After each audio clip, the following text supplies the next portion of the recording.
Mr. Arndt. Present. Ms. Fisher. Here. Mrs. Metzler. Here. Mrs. Milliken Dixon. Here. And Mrs. Ortiz. Here. Motion to adopt the agenda. I'll move. Second. Roll call. Mr. Arndt. Yes. Ms. Fisher. Yes. Mrs. Metzler. Yes. Mrs. Milliken Dixon. Yes. And Mrs. Ortiz. Yes. Are we in compliance? Yes, we are. Please stand for the Pledge of Allegiance. I pledge allegiance to the flag of the United States of America and to the republic for which it stands, one nation, under God, indivisible, with liberty and justice for all. Is there any correspondence? Yes, I received communications regarding bus, building, and/or student issues, which were either addressed or directed to the appropriate personnel to address.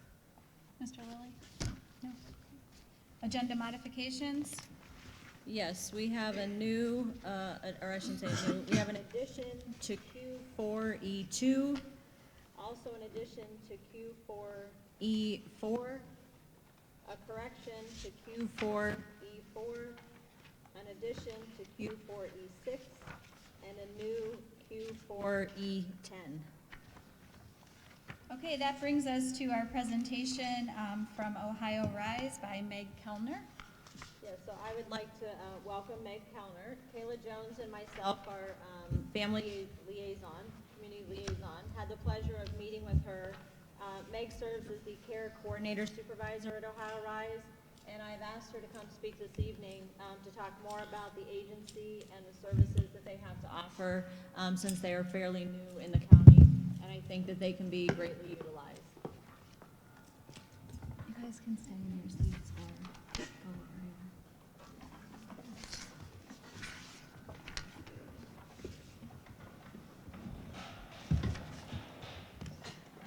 Good evening, my name is Meg Kellner, and I am the Ohio Rise Care Supervisor Care Coordinator Supervisor for Ashtabula County. So Ohio Rise is a new program that started July 1st of 2022. And the reason why it started is because the state of Ohio has realized that when families have a child in crisis, which can be anything from a mental health crisis to an emotional crisis, a behavioral health crisis, that we oftentimes let the families down. So, due to this, there are a couple reasons why we started this program. One is to prevent custody relinquishment and better serve our multi-system youth. Also to add more intensive home and community-based services and support.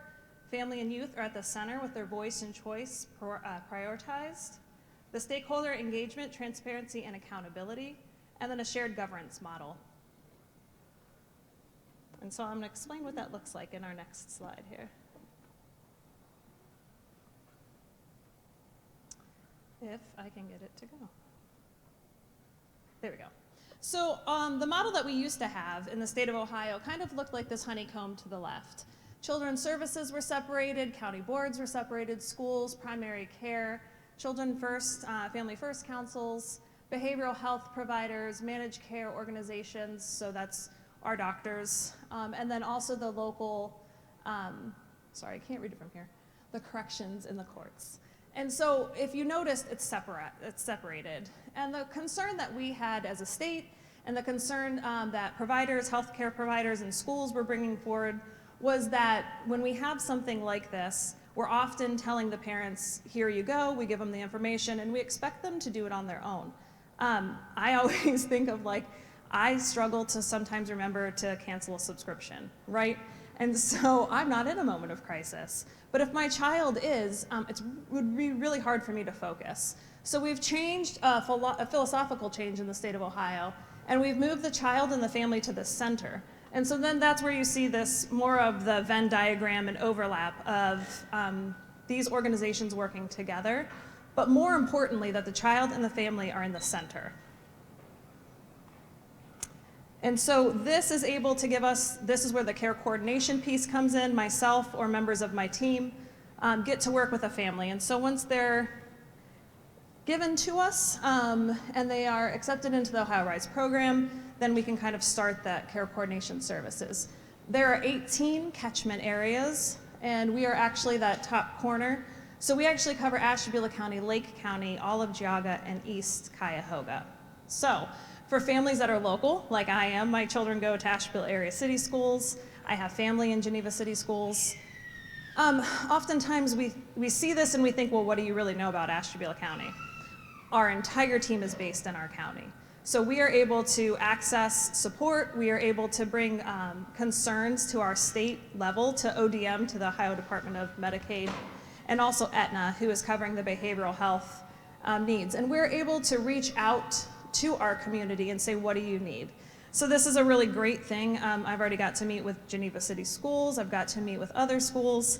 And we're able to see and hear from the community what works and what doesn't work.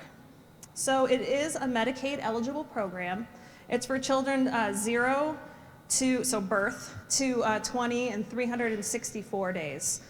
And so 47% of Ashtabula County is Medicaid based.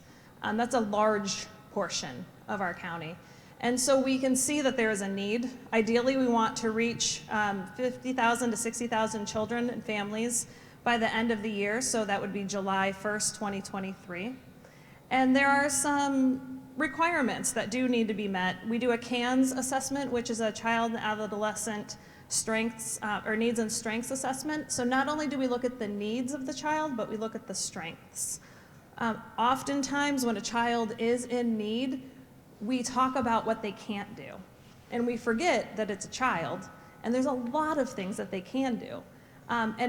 And that kind of gets lost in the shuffle of family, it gets lost in the shuffle of schools, even with their healthcare providers. So it's just good to take a moment, pause, and regroup, and kind of see what those strengths are. So yes, while it is a Medicaid eligible program, that does not mean that you have to have Medicaid or that you even only qualify for Medicaid. So if you have private insurance, there's a waiver program that I would do for you, and I would go through and I would walk them through the process. Medicaid is only for the child, it's for nobody else in the household, and then it helps us give services to families that are in need. I don't know if it is common knowledge, but it usually takes and can cost up to $400 to $1,000 a day for facilities to take children in. There is no way that many of us could be able to provide that. And so instead of giving the child custody to the state of Ohio, which was the old model, sounds kind of archaic and pause-worthy, that people were giving up custody because they couldn't afford to help their child. This waiver helps us keep the family involved, and it helps provide services. So there's the first thing that you see here is that these are all the people that can recommend a child for Ohio Rise. So parents, if you have a concern, you can call me, I can talk to you, we can see what we need to do, and we can move from there. Teachers, psychiatrists, the FCFC in our area, case managers, counselors, pediatricians, teachers, anyone. You could have someone in your family that you could just give my information to, and they can reach out to me. It is a program that is, we don't want to limit it. If you're in need, we rather help than have your child in a moment of crisis, and then try to help. So being more proactive versus reactive. So the supports are that the child is recommended, then a CANS assessment is done. Typically, if it's a referral, I would do that CANS assessment. The CANS would let us know where the child lands and needs, and then they come over to our electronic medical record. We can skip that. There's some things I am not going to bore you guys with because it gets in a little bit into the weeds. But what we do is we gather information with the CANS assessment.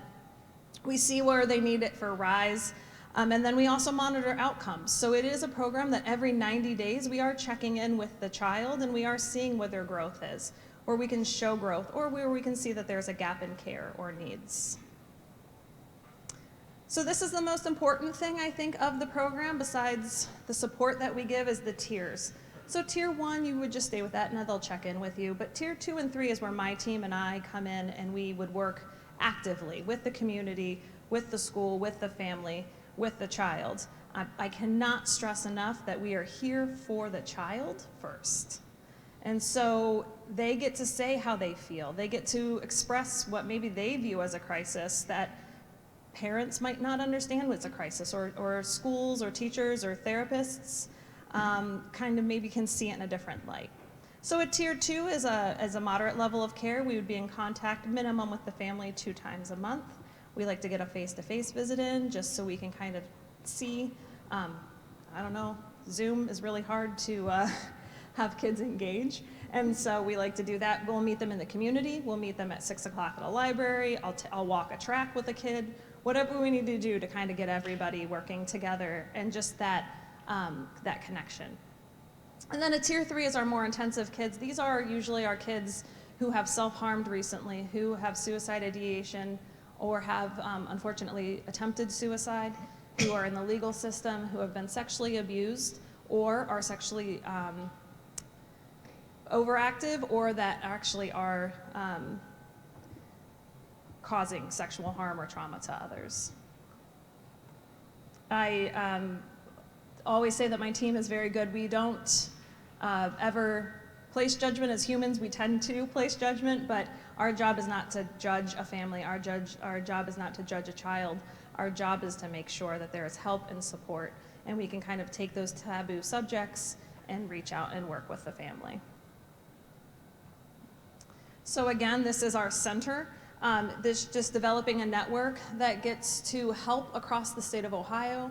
I have access to facilities and residencies across the state of Ohio that I can help try to get a child into. Our 2 main goals are, of course, voice and choice. So the child and the family have control. They have an option. They have a say in their care. But the second thing is really to keep children in their homes and to do those proactive steps so then you don't have to reach out to Children Protective Services. Our area, we call it CSB, so Children's Service Board in Ashtabula County, and we can help. That is the biggest thing, is that we now have become the locus of accountability. Accountability for the family, accountability for the providers. So if you have a provider that is not reaching out, if you have someone that is not following through, my job is not to tell them how to do their job, but my job is to make sure that everybody is communicating. So again, that is our catchment area. We are affiliated with Ravenwood out of Geauga, Crossroads out of Lake County, New Directions out of East Cuyahoga. This is a large area. It's a large catchment area of the 18 in the state of Ohio. And so the bigger organizations of each county have come together to be able to create this resource to cover everything, but also to share resources. So that first stage is the initial care planning that we're going to do. We're going to evaluate do the assessment, the CANS assessment. We're going to gather information. We meet with the family. The child sets at least 2 goals. So safe body, walking away, something, even if it's just improve their behaviors in a certain environment. And then the family and the child set a goal. So oftentimes we'll hear, we want to increase trust and peace. This to me is the most emotional part, because that is where the families get to say, you know, I want to work on communication. Well, so do I. Like, nobody wants to argue in their household, but everybody has different ideas of what that communication looks like. So this is where we can kind of come together and talk a little bit more about what that looks like. And then transition. Ideally, you're only with us for 15 to 18 months. Mental health has cycles. Behavioral health has cycles. And so if a family is starting to spike or cycle, or a child is starting to spike and cycle, when it comes to those times that we're typically starting to phase out, of course, we would never leave a family behind, never leave a child behind, and so we're going to make sure that we're working with them. These are the ways that we do this. We do through face-to-face visits. We do a child-family team meeting. This team is determined by the child. First and foremost, parents never are undermined in this process, but they can say, like, maybe Uncle Bob should not be coming to this meeting. He's a little bit of a trigger. Or, you know, Grandpa and Grandma might struggle with understanding this. Can we have a couple meetings first before we get to do that? So we talk about what the team looks like. We complete that child and family team-centered plan. That's where the family sets the goals, the child sets the goals, and then we talk about it.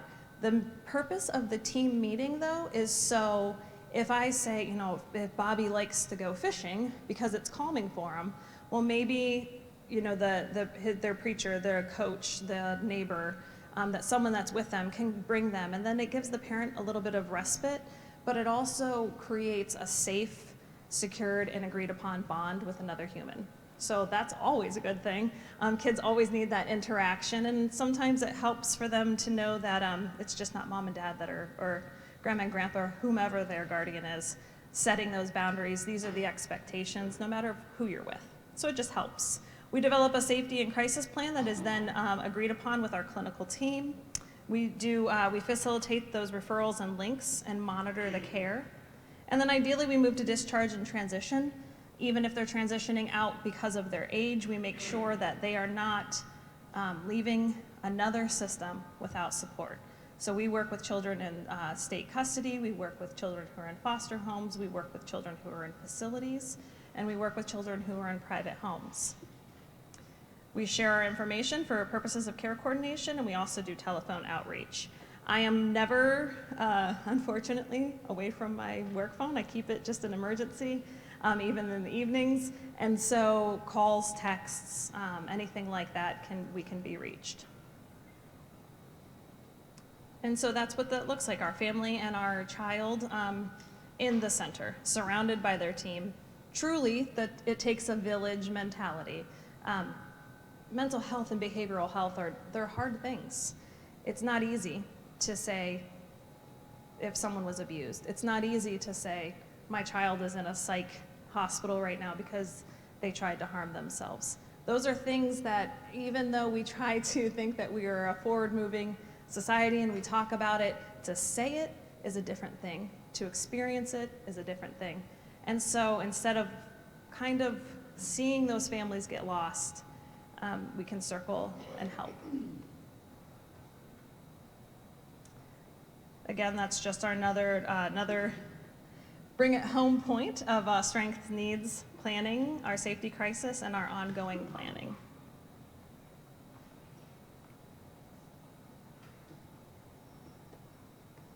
Oh, guys, 1 second. Okay. So these are the ways that you can help. You can reach out. We'll be facilitating the cans. We'll do participate and then provide services. And there is our contact information. The director of our program is Donna Cook. If you are a teacher in the area, you might know her name. She was at the Western ESC or Western Reserve ESC, whatever it's officially called.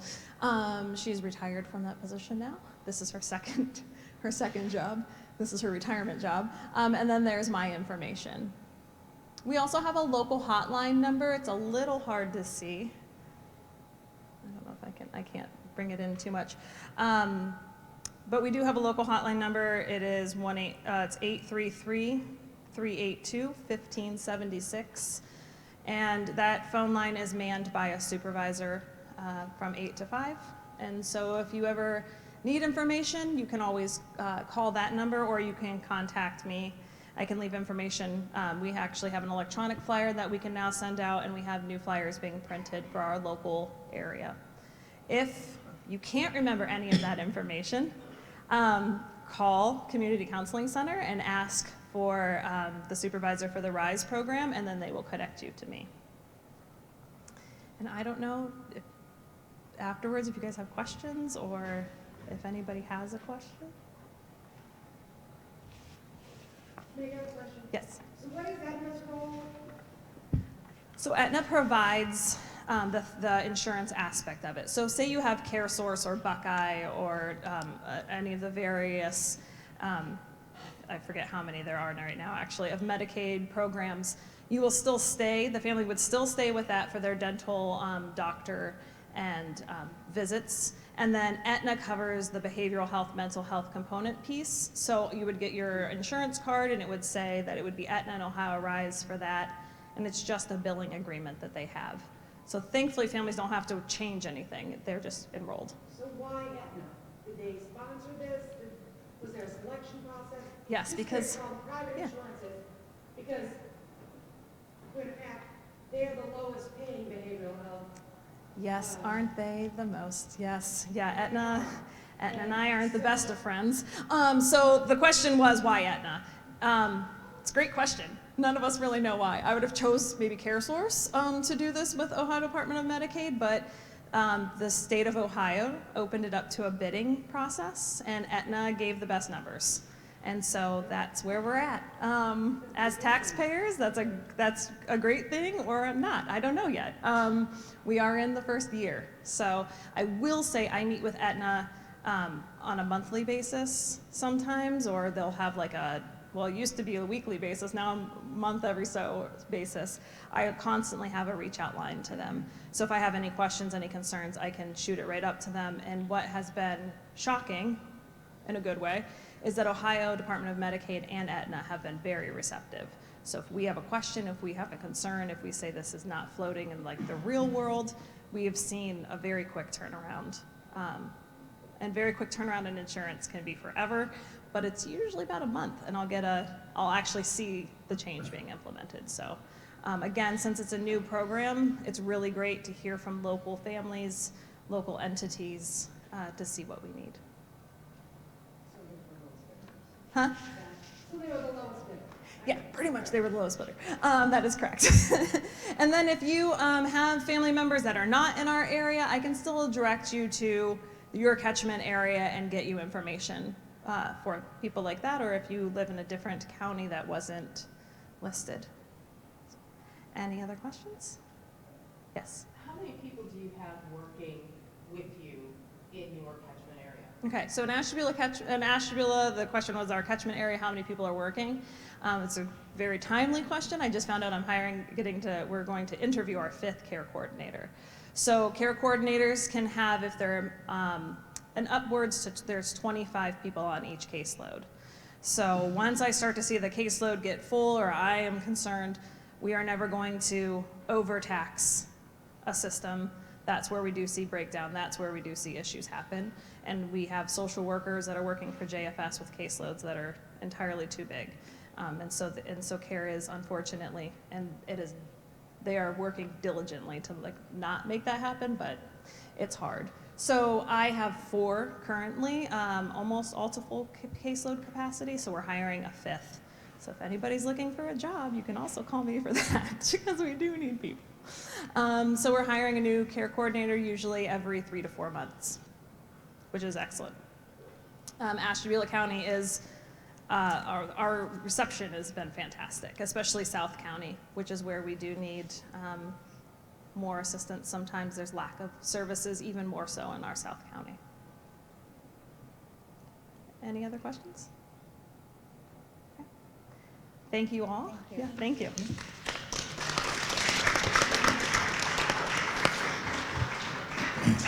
Oh, you're welcome. Thank you. Good job. Thank you. Thank you.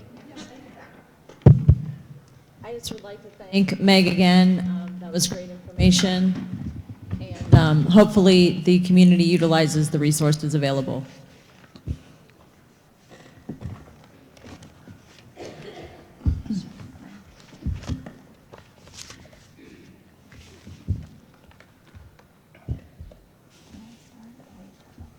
Where did Meg go? Meg, are you staying or leaving? I can stay. Thank you for that.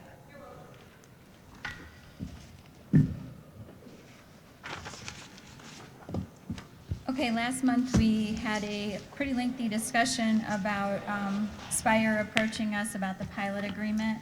Just wanted to reconvene on that and see if everybody had time to talk to who you needed to talk to and what your thoughts were. If we could start with Mrs. Metzler. Yes, I did have time. I did reach out to some community members, and I did have some time to take a closer look at the numbers that were provided to us by Mr. Lillie last month. And during our discussion last month, I was leaning towards and had even mentioned that I thought that this was a definite savings for the school district, but only if we were willing and able to stay with them through 2050. And it is my belief that that is too long of a time for us to commit to any type of a change in an agreement. At the end of the day, our savings until 2050 would only be approximately $184,000, and while that's a lot of money, even the people that I spoke with in the community thought over that length of time, we should be seeing something a little bit more substantial if this was going to be worth our time. So it is my opinion that we do not open up, renegotiate our contract with Spire at this time in the interest of the schools and our community. Thank you. Mr. Arndt? I concur with Amber. Thank you. Ms. Fisher? Yes, that's pretty much the conclusion I came to. There was also this, the fact that this is a corporation that's running Spire, and 2050 is 27 years down the road, and that's kind of a long time to assume that they are going to be functional and profitable and capable of meeting the full proposal that they had put out there. And I also think that there are enough inconveniences in using their facility that would go away if we had our own. And I do think that we are going to have a collaboration with them, and I hope it's a very pleasant one, until we can get our own and be independent from them. But I do think that that's going to happen before 2050. So. Thank you. Mrs. Dixon? I concur with all of you. I think that it's too long a term. I think that we don't benefit until way too far down the road. And it's my hope as well that before that happens, we'd have our own facilities that are actually Geneva School District's facilities and not borrowed. And so, yeah, I'm fine with just not addressing it. Okay, I would agree that it's too far away to know that it makes sense right now. So, okay. Okay, so at this time, I would like to read a prepared statement that we feel needs to be stated. As your Geneva School Board and community leaders in education, we believe it is important for us to make a statement regarding the growing division about the district and our community. It is time we all take a breath and hit the reset button on how we are working together.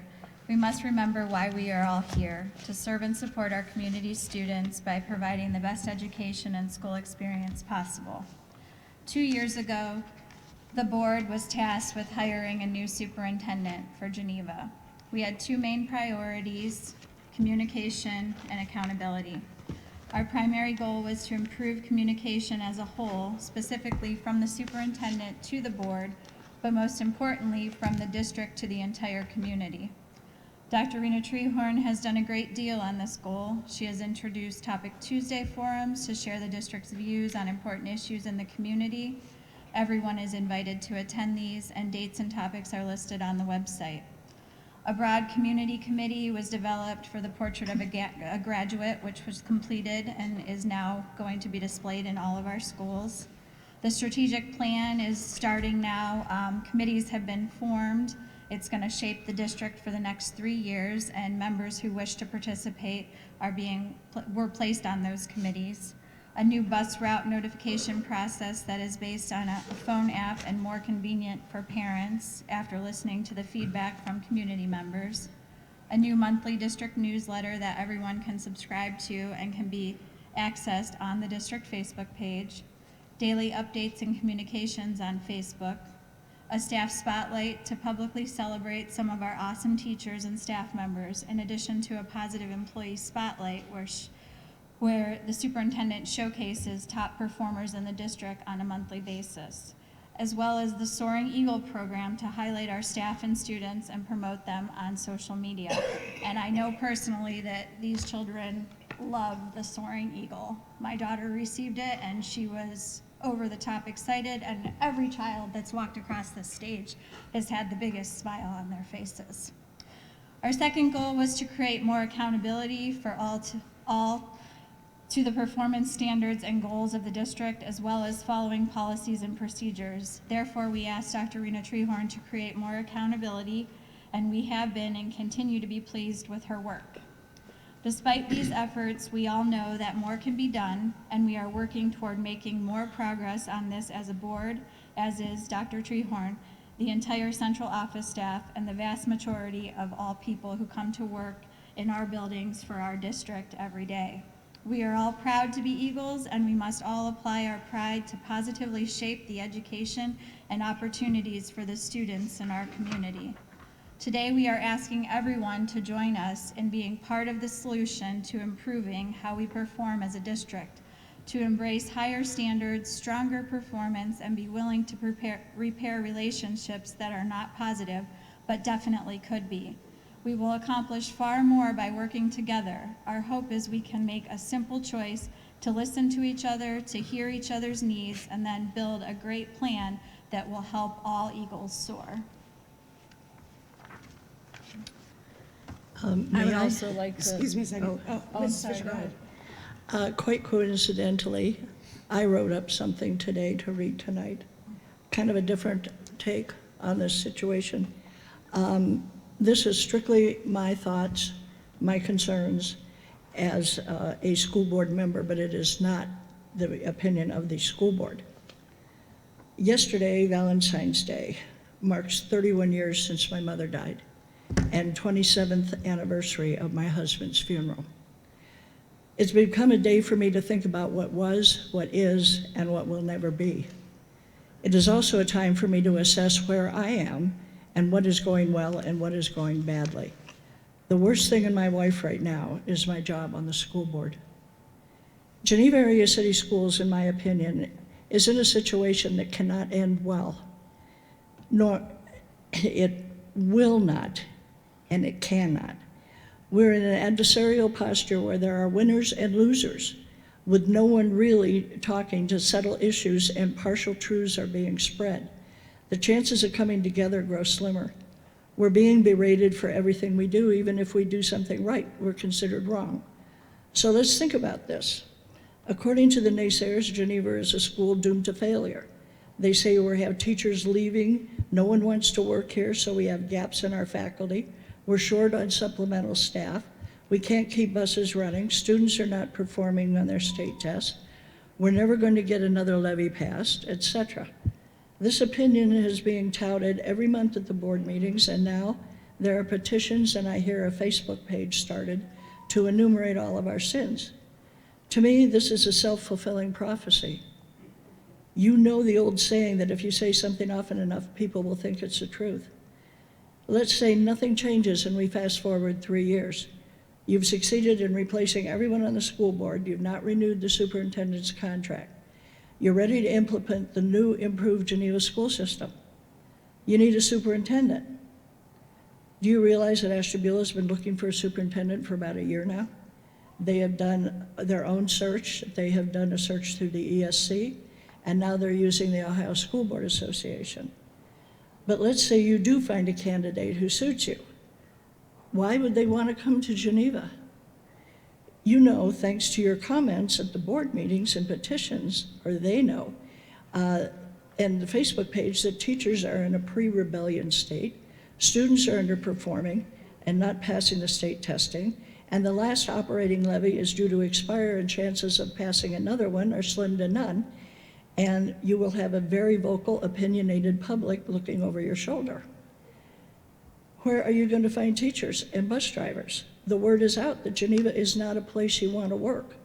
By this time, there's a good chance that the student body numbers have dropped because so many parents are sick of hysterics and threats and consistencies.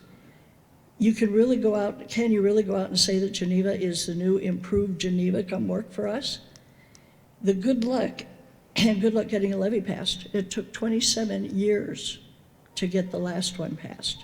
You surely don't think that all these folks who don't like to pay taxes are going to run to the polls and vote more money to the school with an iffy staff and failing performance. So no levy, we're back to buses. With no levy, we're back to no buses. You no longer have to worry about drivers. You're cutting out courses, you're cutting sports, you're cutting supplemental incomes, incomes, cutting extracurricular clubs and trips. I think I've heard this song before, and in fact, I have sung it. So what do? I'm willing to admit I made mistakes and missteps in my job as a board member. It was never in malice. Sometimes I was too new to realize consequences, and sometimes it was because I was hampered by rules and regulations just dictated by our overseers. For example, when I was first elected, I went to a seminar about board do's and don'ts. One big don't was going into the schools. We were told to stay out of the schools because the workers would think we were spying on them. I had been a tutor at GPS kindergarten for several years, and I'd hoped to continue. I checked with Mike Penzenik, and he said, sure, you can continue. I figured with his blessing, I was okay. As you know, we continue,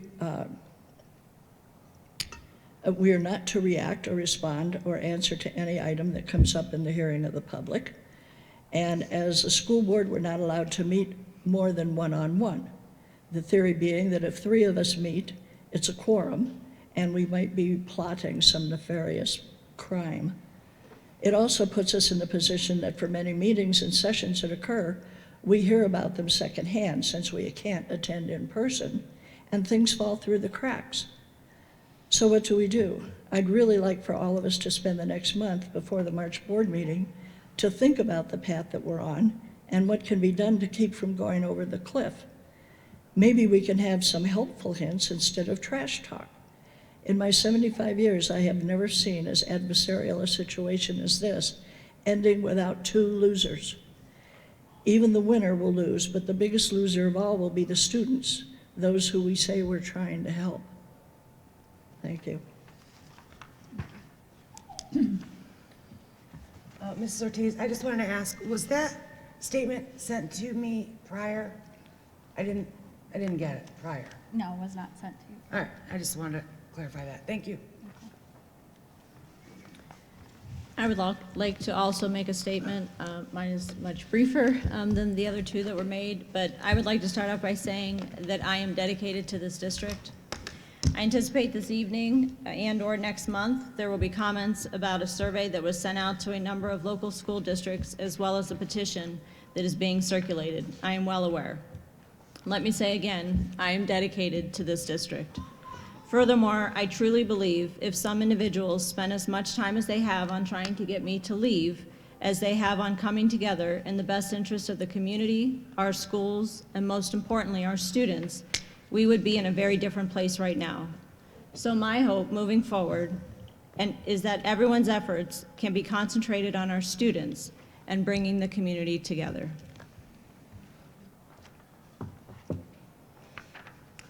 Okay, the next item on the agenda is public participation. As we have discussed at previous board meetings, while the board has no legal obligation to provide a period of public participation, the board has adopted bylaw 0169.1 to provide for public participation during regular meetings of the board because the board values the community and the opportunity to hear its concerns and feedback. As provided by bylaw 0169.1, the portion of the meeting during which the participation of the public is invited shall be limited to 30 minutes unless extended by a vote of the board. Each statement made by a participant shall be limited to 5 minutes in duration unless extended by the presiding officer, and no participant may speak more than once on the same topic unless others who wish to speak on that topic have been heard. All participants are expected to comply with the standards set forth in the board policy manual with regard to public participation. As noted on the board's agenda during today's meeting, 1 period of public participation will be held, and as a result, we will now begin the 30-minute period of public participation. When you step up to the microphone, please state your name and address for the record.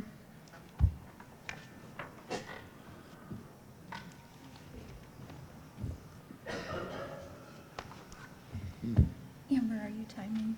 Yeah, okay. Stephanie Williams, 188 Root Street. So this is where y'all's little speeches are flawed, okay?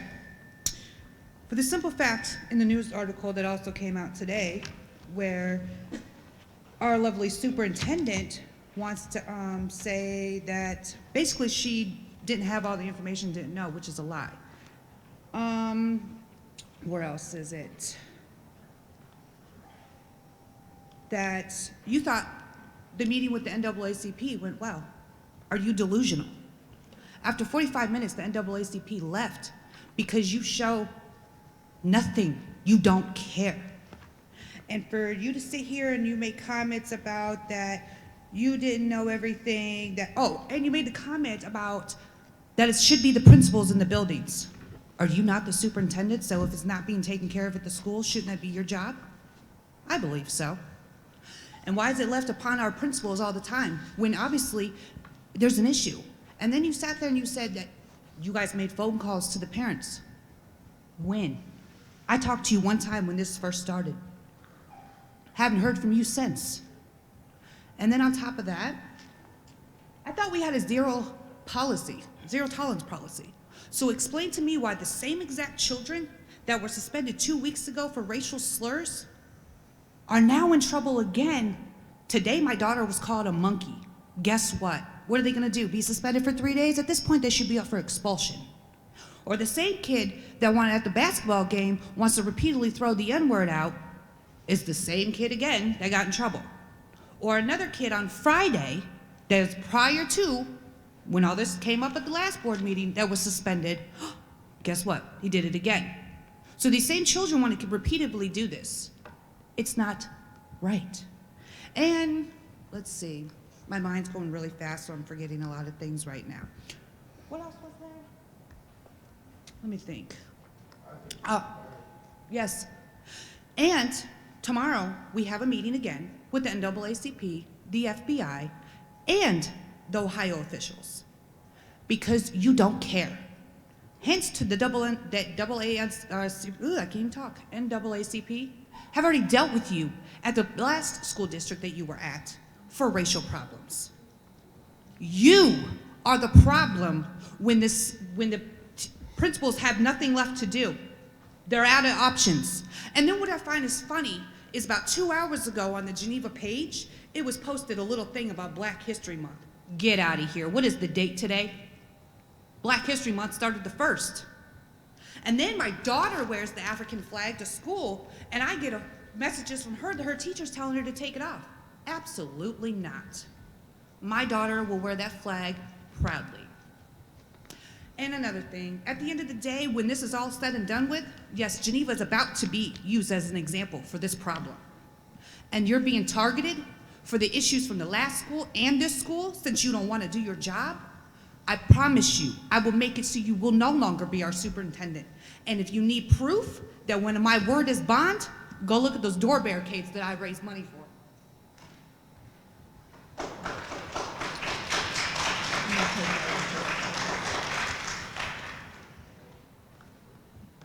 Good evening. Sorry. Good evening. My name is Cam Dungan. I live at 151 Elm Street, Geneva, Ohio. I am a freshman at this school, and I would like to say that I love it, but it's not going there. I just wanted to say a few things about the lights in here. I am in theater after school most days, and I absolutely love the program, love the teachers, love everyone. What I don't love is how the lights keep not working. Our lights, the first night of our show, last fall, went out. We took almost 10 minutes trying to fix them repeatedly. Yes, Stage lights? stage lights. Thank you, Kim. Yes. We finally able to fix them to a point where Miss Christopher had to keep running up and down the stage trying to see if the lights were on or off. This happened again at our choir concert when Miss Mather was trying to fix them in there. They would not go off. Finally, they went off 2 minutes after they should have. Now, this is at a point where these lights out here are not going to soon to be working. As you can see, there are some out. If any more go out, or if they repeatedly go out, I watched one go out last board meeting, and I stared at it, just thinking. And if any more go out, we are not going to be able to see down here, trying to read our scripts, trying to write down blocking. We won't be able to see up there when we're trying to figure out where do we stand and what do we do. Thank you. Thank you. Thank you, Kim.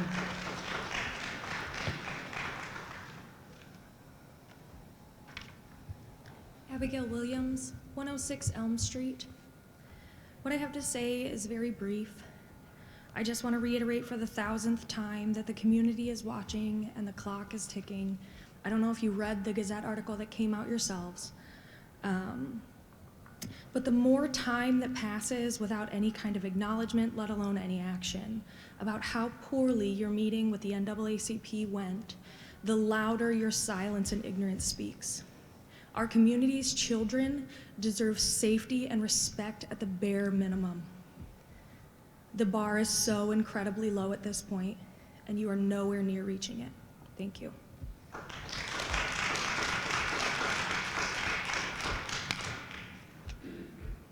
Brock Pearson, 106 Elm Street. When I was in school, I was probably one of the worst students of all time.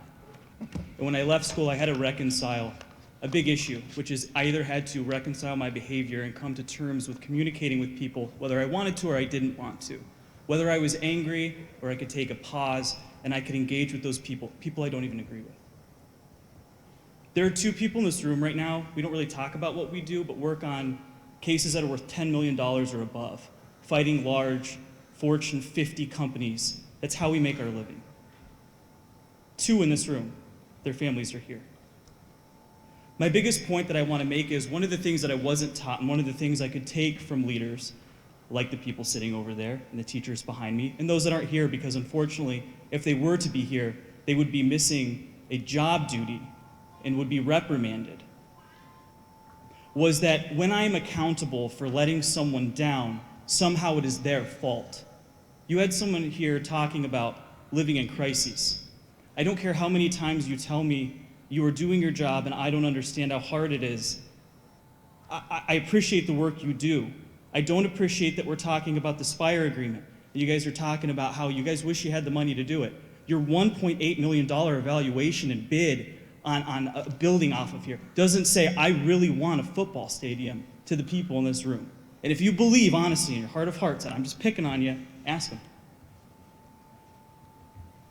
We don't want to teach our kids that if you have to face accountability for making a mistake over and over, and essentially steamrolling and bullying your way through conversations with the community, that you are no longer accountable for that. You are. And you are being held to account. And it doesn't feel good. I will work with any of you. If you guys are busy and you need an Indeed post like you finally put up for the first time in months yesterday, it will help you. If you're having a problem with a plugin on your WordPress site because you need to get it fixed and you're worried about security, I will literally set aside anything to help you.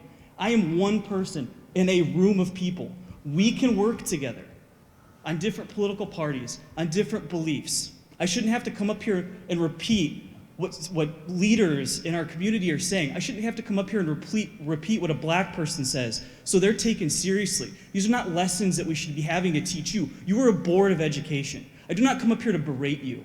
I learned from you. If you do not like the product that you see, there is a systematic issue, I would argue.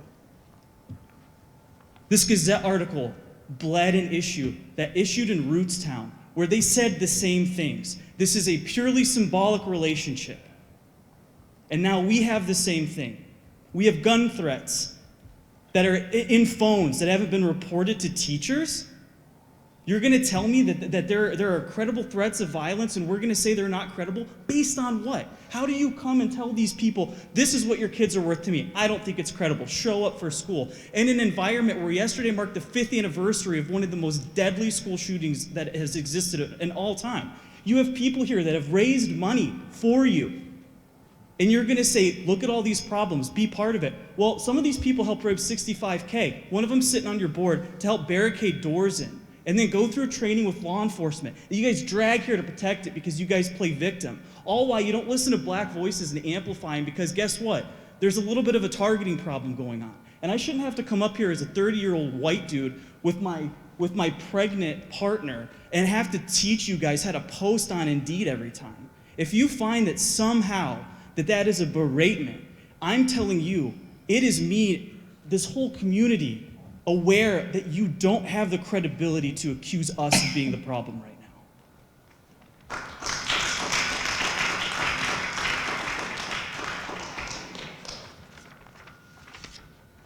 Jennifer Thompson, 3215 South Myers.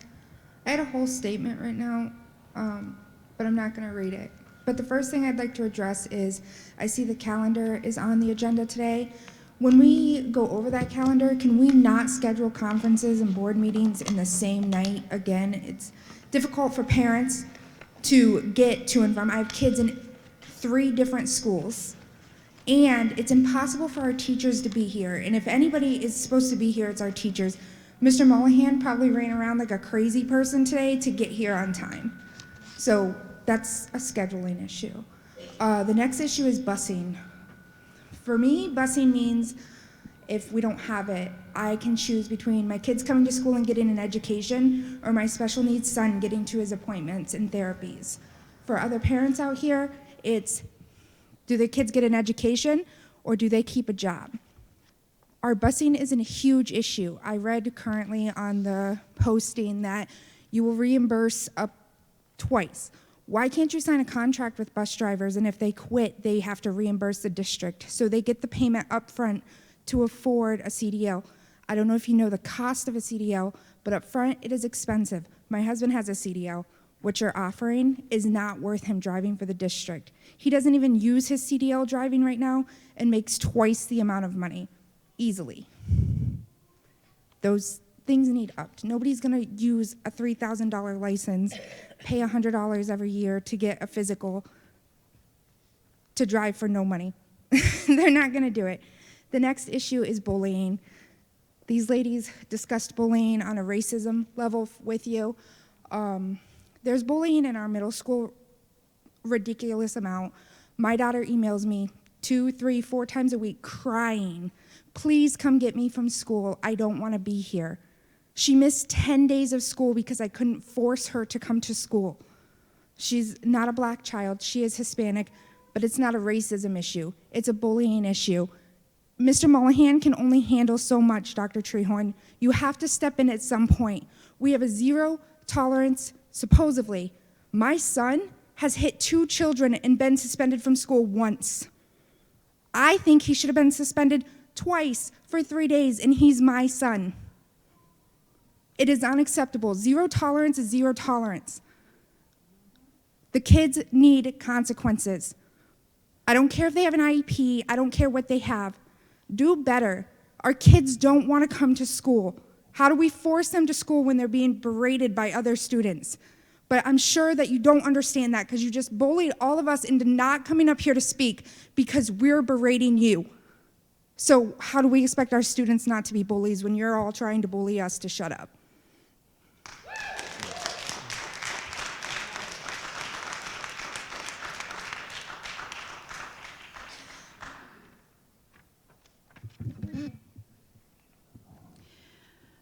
Michelle Craig, 200 Cherrywood Circle, Geneva, Ohio. Before I start, I have a teacher here at Geneva Schools, that recorded a statement that she wanted me to play the recording tonight. And I'm asking for permission if I can do that. She's not able to attend because she's at conferences. Sure. Sure? Okay. Michelle, who is it? Is her name listed? Yeah. In the statement?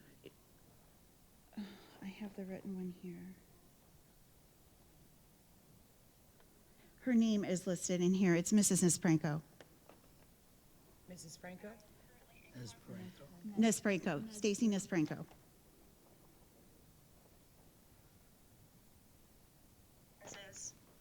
Which is why I cannot be in person to share my message.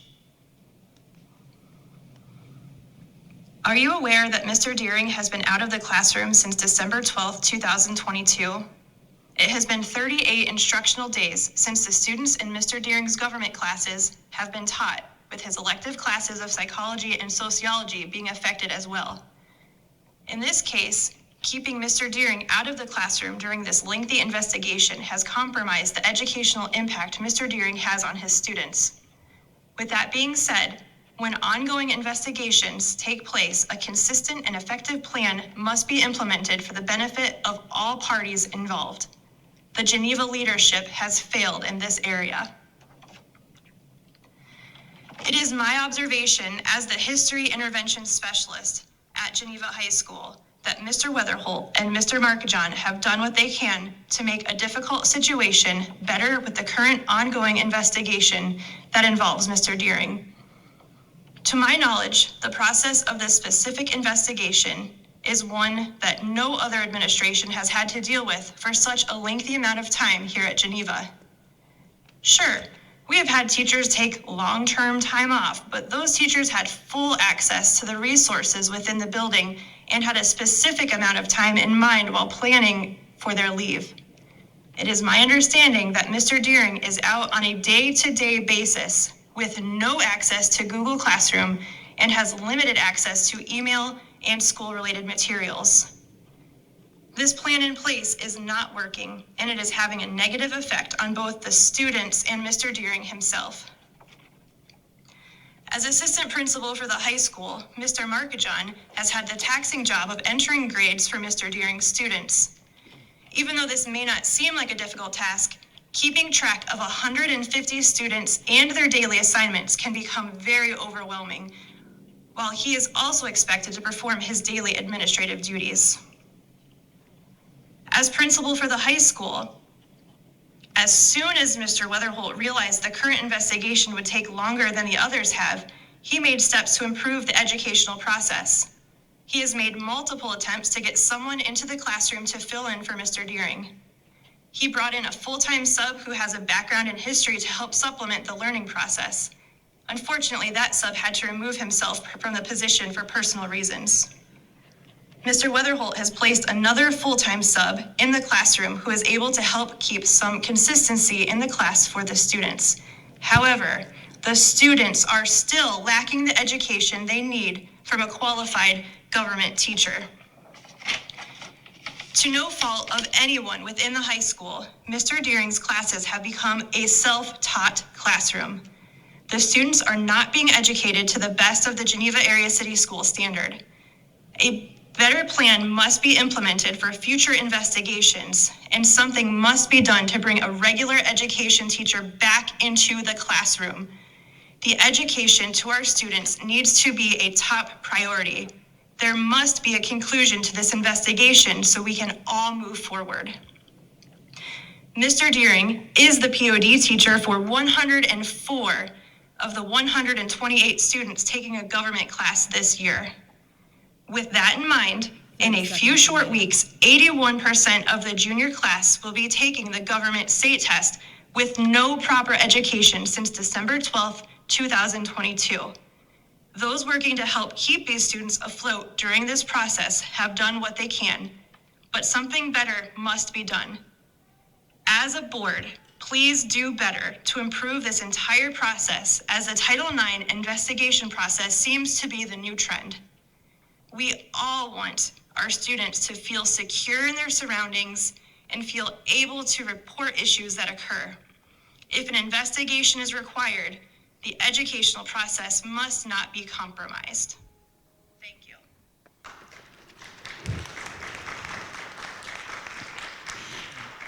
And I would just close with and reiterate, do better. You can stand up here and read, or sit up here and read prepared speeches, but there are no verbs in any sentences here. We talk about it, nobody takes any action. The most conversation I have seen from this board has been in the last 3 months. Do better.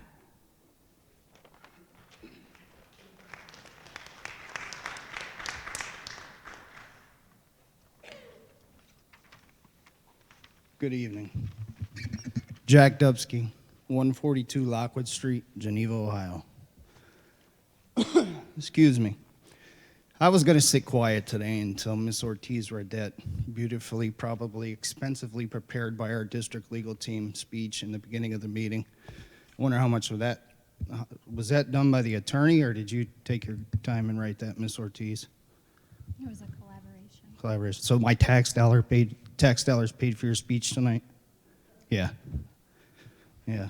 That's real cute.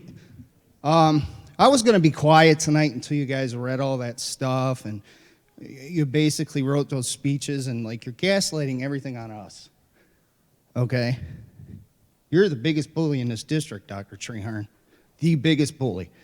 Like I told you last month, the Dubsky family has deep roots in this community. We know a lot of people. I've talked to classified employees. I've talked to certified employees. I've talked to parents. It all boils down to you, Dr. Treharn, in the last 2 years of what is going on here. And the other 6 of you are culpable for standing by and allowing our district to head in this direction. Our district ain't headed in this direction because me and Brock and Michelle and 3 or 4 others have the courage to stand up to a bully Anybody that knows me, that knows Jack Dubsky, they can all say one thing, whether it was somebody that knew me 40 years ago, or somebody who knew me 20 years ago, or somebody who knows me today. I stand up to bullies. And you, ma'am, are the biggest bully I've ever met in a school district before. I'm 53 years old. I've never lived in a district where we're going to have an FBI investigation now. How much of those tax dollars? I mean, the attorneys are getting fat off of the ignorance that goes on. You say it's about the kids and you want a solution. You don't want a solution. You want to put everything on the principals. You take no responsibility for anything. Pass the buck. Pass the buck. It's getting old and it's getting expensive. Do your job. I beg of you. You know how I feel about you. Please hand in your resignation, and this district will grow, and we will be able to work with the board members that are sitting up there.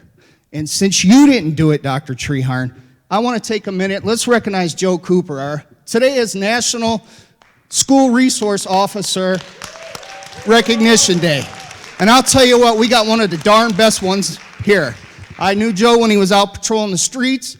I knew Joe as a coach, and now I know him as a resource officer. He connects with the kids. He prevents a lot of things from happening, and he's an asset to not only the city of Geneva, I hope he's an asset to this school district for many, many more years to come.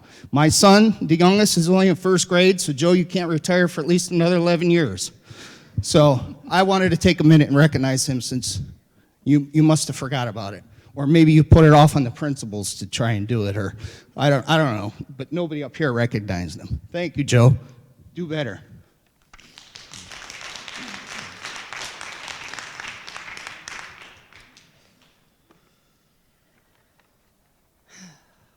Audrey Pate, 1976, Behringer Place.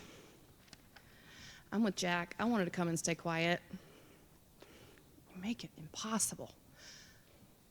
Starting the meeting with those prepared statements, and it's not the first meeting that started that way, is the biggest way to get us all riled up.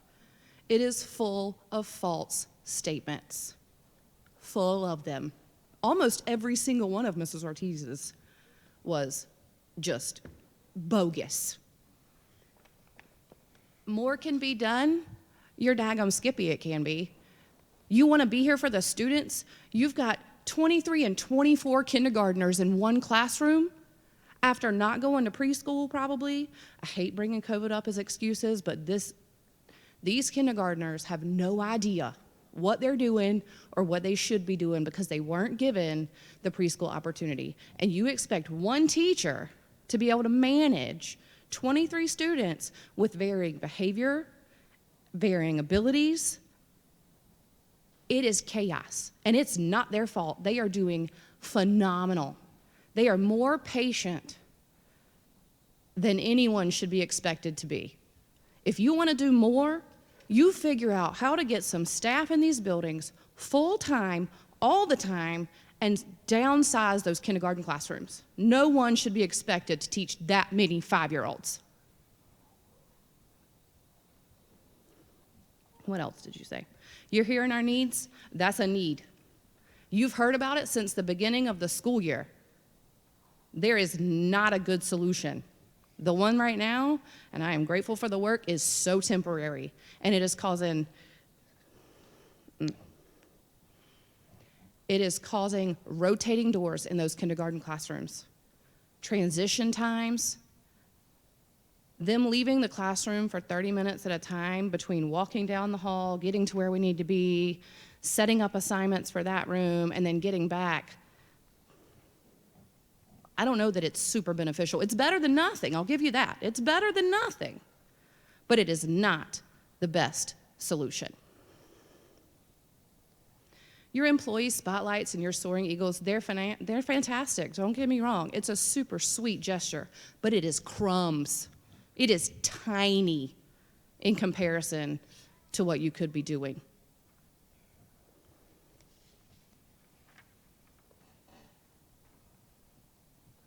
We can grow without you.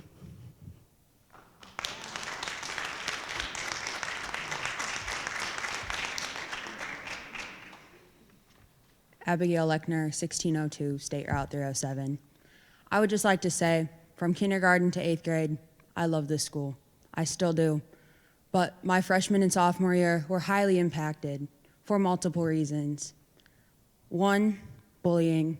2, the vaping. And 3, just the language in general. I would just like to say, I took it upon myself to apply and enroll in a different school district, in a different school. I enrolled in A-Tech.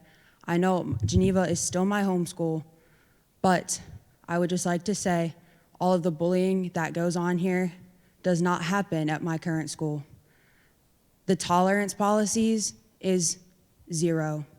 There have been students that I know who have gotten into fights and have been put up for a 10-day suspension pending expulsion. I have personally known a student who got in trouble for fighting, who got put up for suspension, who ultimately got expelled because there are 0 tolerance for it.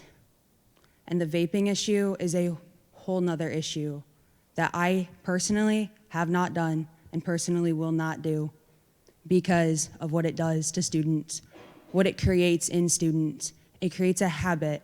It creates students who sneak off to the bathroom, pile into the handicap stalls, and vape during lunch, during classes, during passing periods. My question is, what is being done to stop these students and to give them information on what they put into their bodies? Because from what I've heard, the vaping is not any better than the smoking. It will not be better than the smoking. From what I've read, it is worse. It is way, way worse. And who knows in how many years that they will discover that that is what led, that or potentially could lead to early death of children in my generation because they vaped, not because they smoked, because they vaped. That's all. Thank you.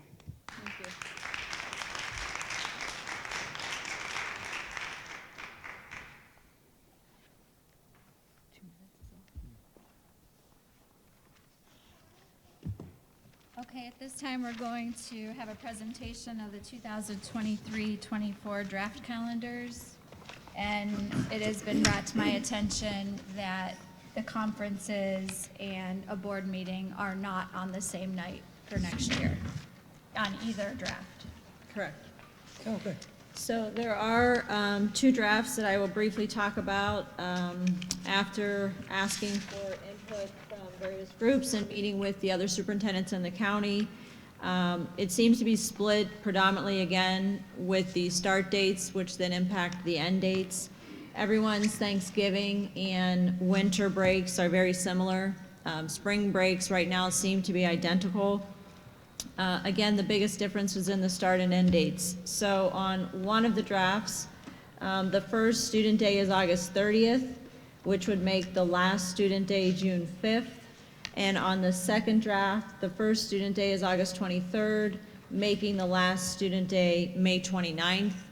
I do know just from hearing what I've heard repeatedly that due to Geneva on the Lake and many of our students working at Geneva on the Lake, the preference seems to be a later start date. Am I on, Tony? The preference seems to be a later start date due to that, but those will be the 2 drafts, and again, those are the main differences. But yes, as Mrs. Ortiz indicated, that was feedback that we got from GATA, and on neither draft are the conferences the same night as a board meeting on draft A or B.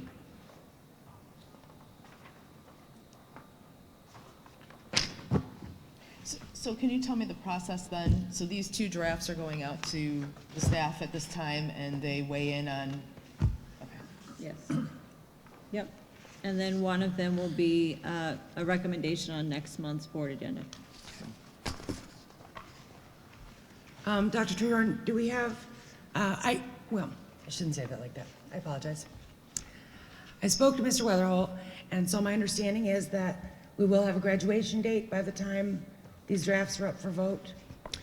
I hope so. We did talk about dates, and I asked him to look into them with Spire to make sure the facility was available. I just want to say that I'm again disappointed that we don't have a graduation date yet on the draft of the calendar, so I look forward to that. Thanks. Oh,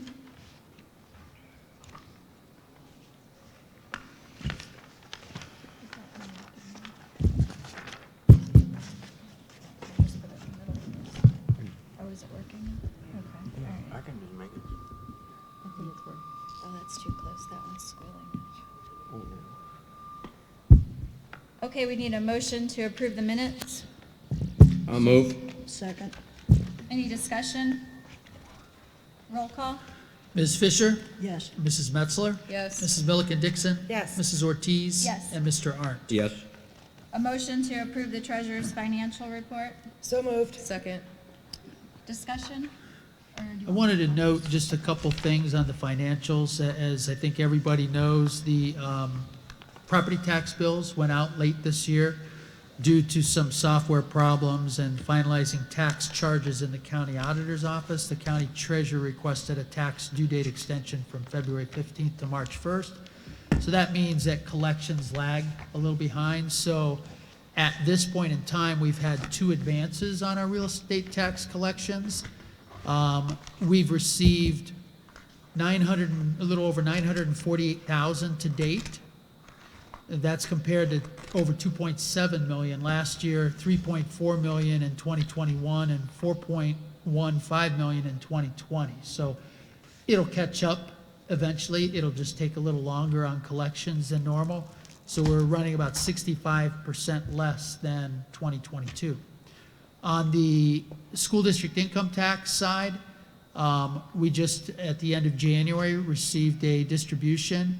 That distribution was 0.125% less than the January distribution in 2022. Now, overall, in the fiscal year, collections are almost $350,000 ahead of what they were the last fiscal year, which represents a positive 12.7% compared to the same time period. So for those distributions received July, October, and January, 3 distributions in each fiscal year. On the expenditure side, our expenditures are 0.025% less as of the end of January than they were last year. Our revenues are 2.15% less same time last year. So again, the revenues being less mostly because of the lack of property tax revenue. So just an update, and that's all kind of in comparison to your 5-year forecast lines and the report at the back of your financial report that shows you where we are to date with that. Roll call? Mrs. Metzler? Yes. Mrs. Milliken Dixon? Yes. Mrs. Ortiz? Yes. Mr. Arndt? Yes. And Ms. Fisher? Yes. Motion to approve the invoices. So moved. Second. Discussion? Roll call? Mrs. Milliken Dixon? Yes. Mrs. Ortiz? Yes. Mr. Arndt? Yes. Ms. Fisher? Yes. And Mrs. Metzler? Yes. Okay, the informational items, we have the current investment report. And you can see on that investment report that as old investments mature, they're being replaced with higher rate interest, although there's a little inverted yield curve right now, so we can't go out too far, or we see a little less interest than we can get in the shorter term. The legislative report. Thank you, Mrs. Ortiz. Can you pull it up real quick? I apologize, I had it 2 seconds ago. Okay. So, the big news this month is that Governor DeWine has proposed his budget for fiscal year 24 and fiscal year 25. And so the next step will be to write and propose legislation that allows those monies to be spent. So in his proposed budget, he has $174 million for improving literacy proficiency through educator professional development. He'd like to see 100 new literacy coaches, funding for in-demand career tech programs, $300 million for equipment and capital improvements for career tech programs such as in-demand career technical programs, obtaining industry-recognized credentials, student earning incentives, and career awareness exploration supports.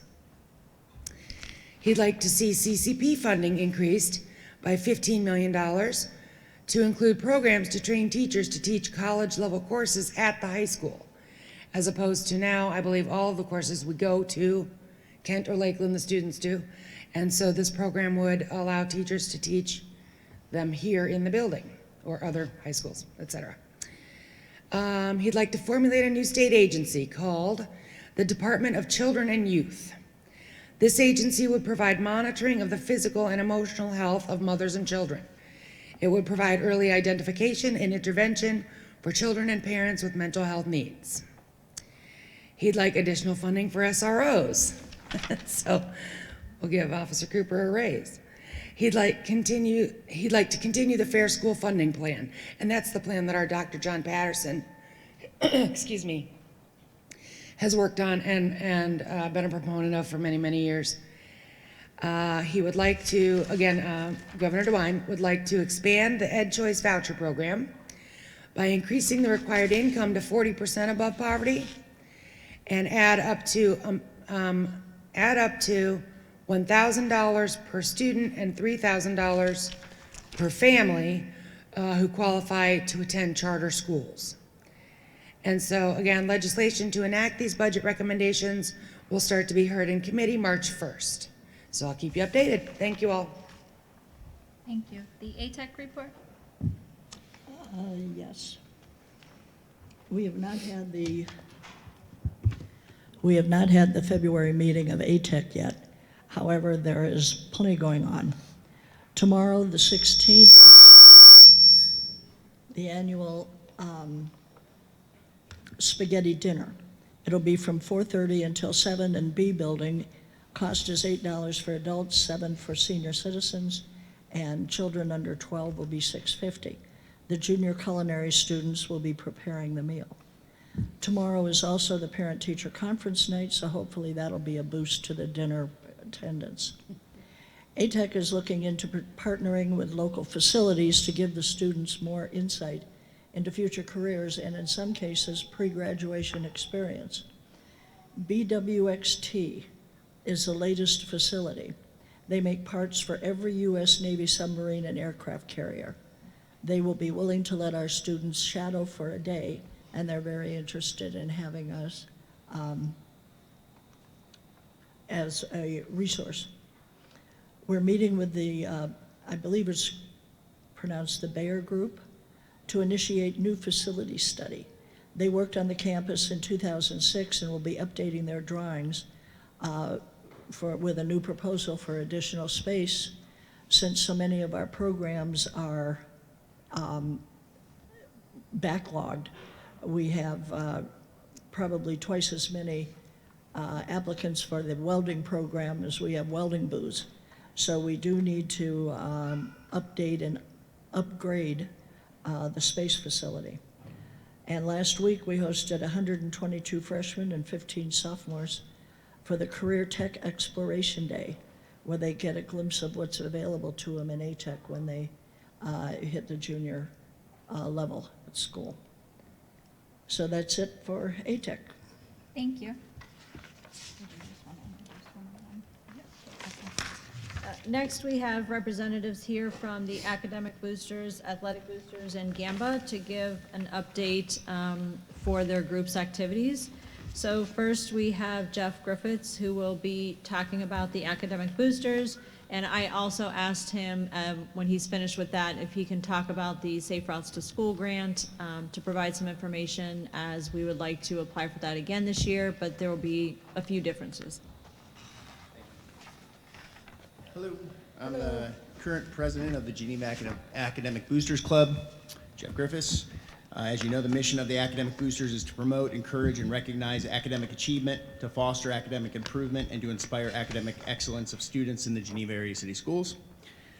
I want to start by recognizing our team of volunteers and parents who participate in the Academic Boosters Club. Specifically, I'd like to highlight Diane Lambert, Rachel Cash, Phil Schmidt, Heather Clue, and Mrs. Kim DeBacker, who represents the high school and supports us at our meetings, in addition to the high school staff, Mr. Weatherholt, Mark John, Mr. McCoy at times, who support our events. They're phenomenal. And the passion of them and our teachers in all of our buildings, of course, are just really inspiring, and you know, we're anxious and eager to figure out how we can support them more. So some highlights of our work thus far. In October, we did our annual Lamps and Pins ceremony. That, again, is recognizing students who get a 3.5 GPA or above. The first year that they get that, they get an academic lamp to put on their jacket, and then afterward, the other subsequent years that they achieve 3.5, they get a pin.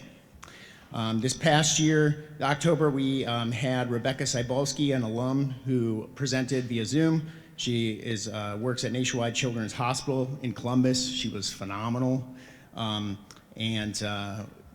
We are going to move forward. As we move forward with additional speakers during that ceremony, we're going to ensure that we can record either those Zooms or if it's an in-person speaker, so that we can have their messages be distributed to students beyond those 3.5 students as well, because their messages are great and a great model for current students. We recognized 220 students in that.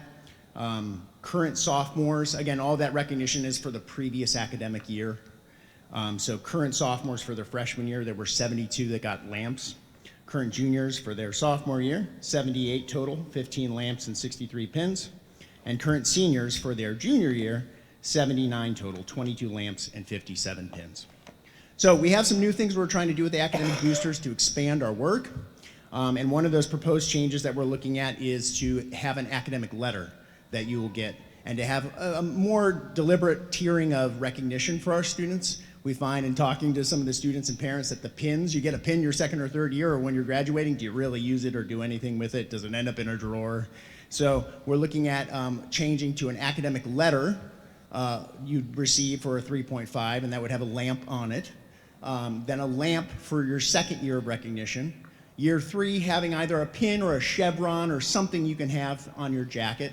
And then that 4th year, have some sort of recognition that can either be displayed or incorporated into graduation or their graduation parties. Something that those seniors who are getting it, you know, in June will have something of purpose that they can show off in honor of that recognition, of that achievement. So we'll keep you updated when we move forward with those changes. When we do, we'll make sure also that those are, you know, retroactive, so that anyone who gets that we recognize seniors, of course, before they graduate, and everyone else in the fall. So we'll make sure anyways, whenever we make that change, everyone will, in that current year that we're recognizing, will get that. So we also do teacher funding. This past year, we did provide some funding to a high school teacher for supplemental materials for their classroom that they're using currently with students. We also do teacher recognition lunches. This year is the first year in a while we're doing it 2 times a year, and so we're trying to catch up with those awesome parent PTOs in the elementary school and give a little bit more love and some food to our high school teachers. We'll be doing that again this May. And something new this year is we're going to do some teacher recognition here in the springtime and have an opportunity for students and staff to recognize the excellence of teachers in the high school. Myriad of fundraising things that we do, as you all know, and have supported and hopefully continue to support. Included in that is our annual Spelling Bee fundraiser. We're looking to do that again this April, April 22nd, a Saturday. We once again have the pronouncing expertise of Kevin Lillie on board, and we're grateful for that. And the Historical Society's going down this year. All right, yeah. People need to study. We've had a repeat champion for multiple years. But that'll be Saturday, April 22nd at 7 p.m. We'll work with the high school to make sure we coordinate and have all the appropriate paperwork, as we always do.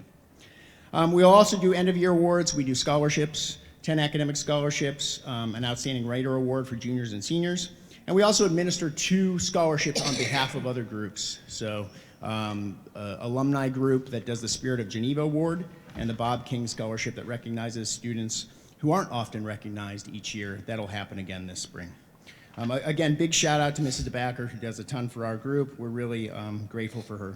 One last new thing that we're working with Mrs. DeBacker and the high school team on is we want to take some of the information that students get from the school for their freshman, sophomore, junior, and senior year in terms of academic milestones that they should be thinking about.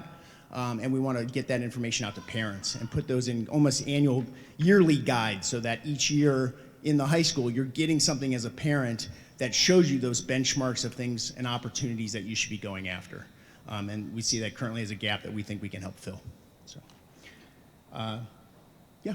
We often are told we are the underdog of the booster group. That's the way we feel. A student said that the other day at our bagging for boosters. Obviously, the other ones are so amazing, and I love them, and they're robust, having athletes and musicians in my family and my 3 students.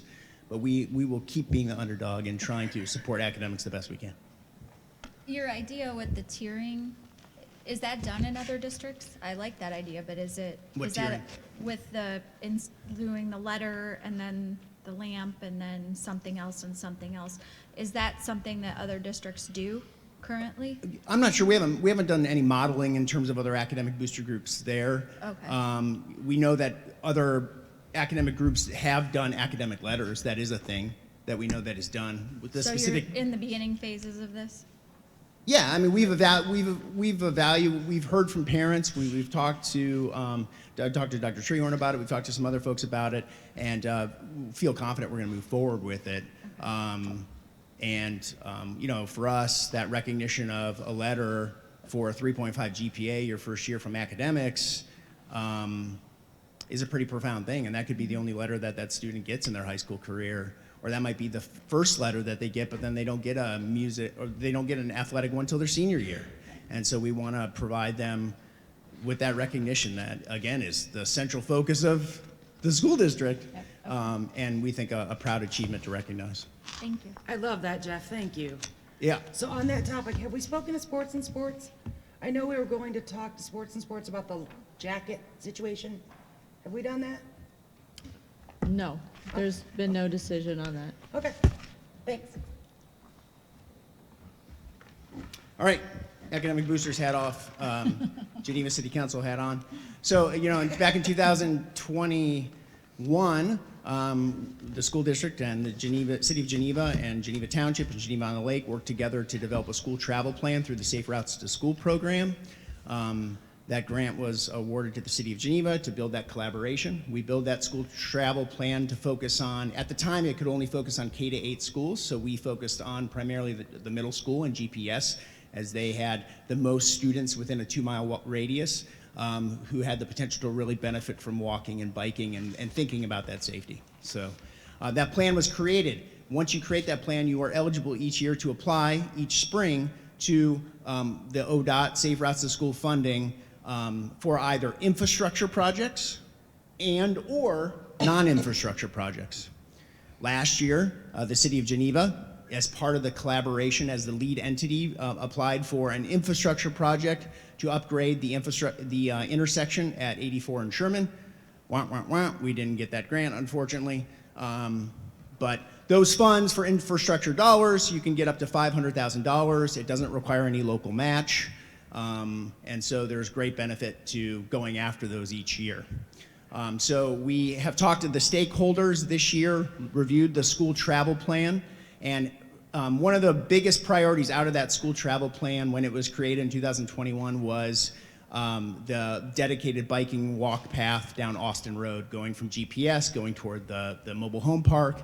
I think at the time, over 60% of students lived within that 2-mile radius. And so last year when we were looking to apply for the grant, Geneva Township wasn't in a position with regard to estimates to apply.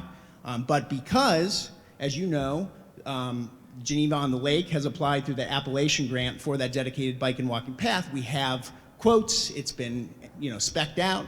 And so we are applying, Geneva Township will be the lead entity, and they are going to apply for up to that $500,000 for Austin Road path dollars to go down, that 2-mile length that we're able to.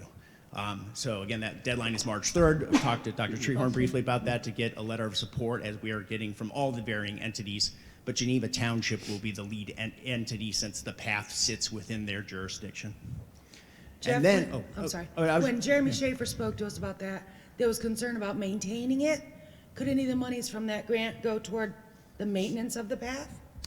I'm not quite sure with regard to this. This specifically, I think, is for the path itself, Okay. and the intersection going over to the mobile home park as well will be considered in that, just so that through signage and other ways that we can do it, potentially looking at the speed limit and expanding that out so that it's a little slower up to in that mobile home park as well, so that the safe crossing, because the path would be on the school side, is what the path design was for the Appalachian grant and for the specific path.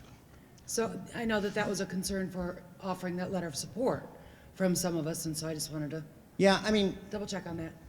I don't believe so, but the one of the very few benefits of climate change maybe perhaps is our mild winters. So maybe that won't be as big of an issue. Like today. Yeah. All right, and then we are also, because you are not hurt if you also apply for non-infrastructure dollars, it doesn't impact your infrastructure application. This year we are also proposing the City of Geneva to apply for a non-infrastructure grant to fund and support the safety town that came back and expand potential dollars to that, as well as putting on a bike rodeo. Bike rodeos are events that happen that kind of provide safe bike riding, almost kind of a bicycle safety town in some ways, but where you could potentially pass out bike lights, do bike maintenance with the kids, teach them bike maintenance. And so we're looking right now, getting some quotes on putting together bike maintenance and bike rodeo classes, and also seeing how that would fit in with the current safety town plan for this summer. I'm working with Rhonda Varquette and the dispatch at Geneva Police and the Geneva Police folks who organize that. So that is our current plan, is to apply for an infrastructure grant, Geneva Township, a non-infrastructure grant through the City of Geneva, and we'll be providing Dr. Treharn information here in the next week with regard to the dollars of those grants, just so she has a sense, and getting a letter, asking for a letter of support. Is it 500 total or? For the infrastructure. The infrastructure. The non-infrastructure depends how many schools are impacted. Okay. And I can forward on to you if you're curious to see, just the guiding document for the grant application. Depending on the number of schools impacted, it's somewhere between like $20,000 and $50,000 you can apply for the non-infrastructure, which would be far greater than we are looking at getting. But we'll certainly try to ask for as much as humanly possible to have the greatest impact possible. We'll spend it. And now I'm throwing off all my hats. That's all I got. Thanks, Jeff. Thank you. Thank you. Thank you. Next, we have Mr. Rosales, who will be presenting an update for the athletic boosters.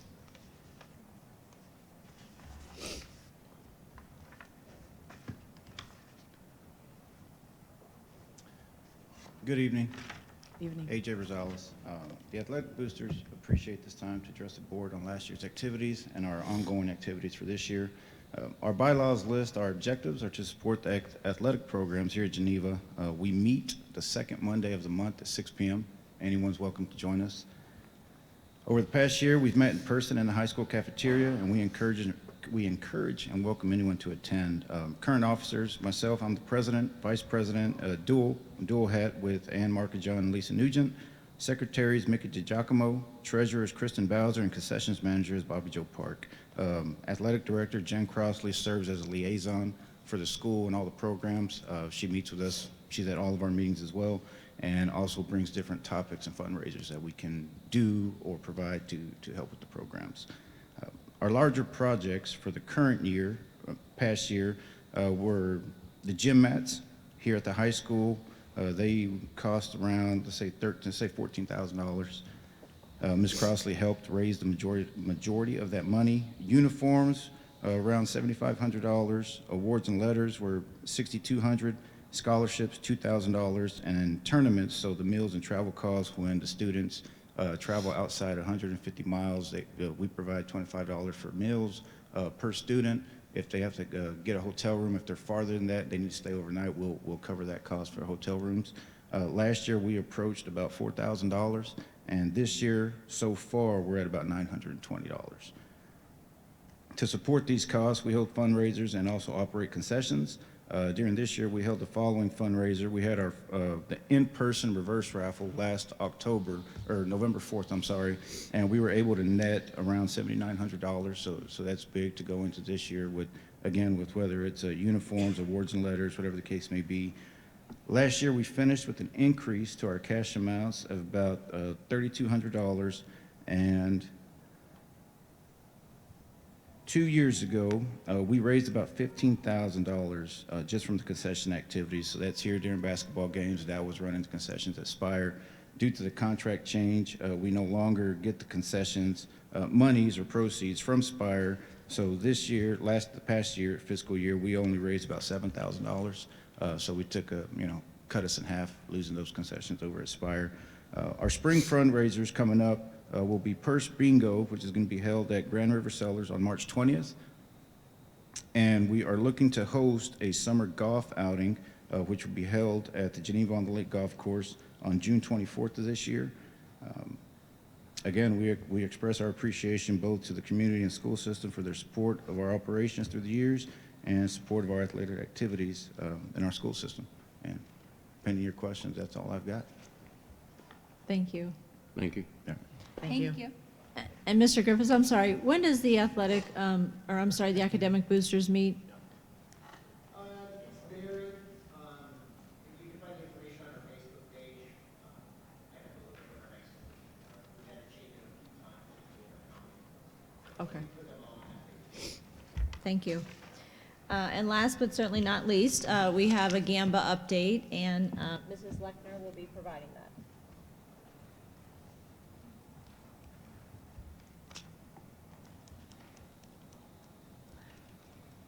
Hi there.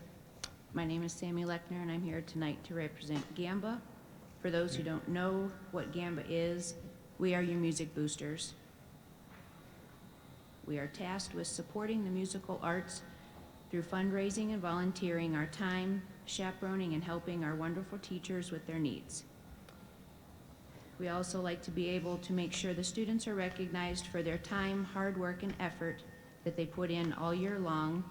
We're able to get them their awards, their patches, certificates. Band and choir aren't easy things to take on, but we're proud of all of our musically inclined kids.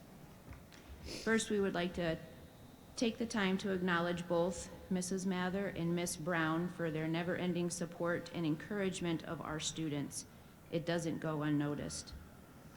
Right now, we are gearing up for our reverse raffle this Saturday, February 18th at the Assumption Church. It should be an amazing event with good music and fun people. We still have tickets available. If anybody's interested, please reach out. We'll get them to you. We also have planned a band rummage and bake sale for this spring. So any alumni out there, this is your opportunity to purchase a piece of marching band history, including old uniforms, bags, and miscellaneous items. This will go towards our marching band account and to purchase new cold weather majorette uniforms. I'm sorry, Sammy, is there a date for that rummage sale? No, okay.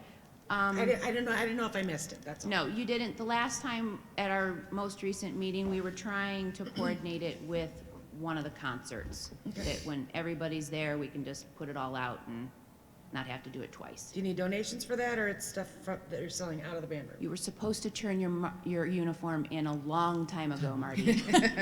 Oh, mine no longer fits.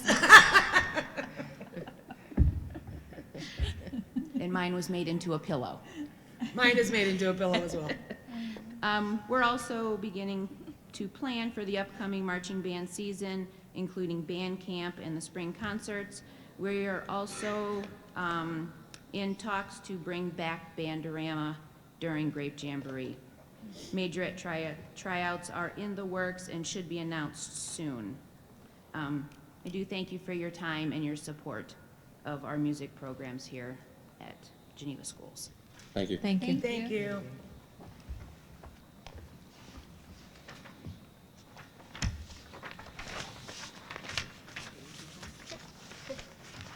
Next, we have our administrative reports, and we will begin with Mr. Riley. Is there an order to these? I never have my papers in the right order. I like to switch it up. All right. Give me a moment while I find your papers, Mr. Riley.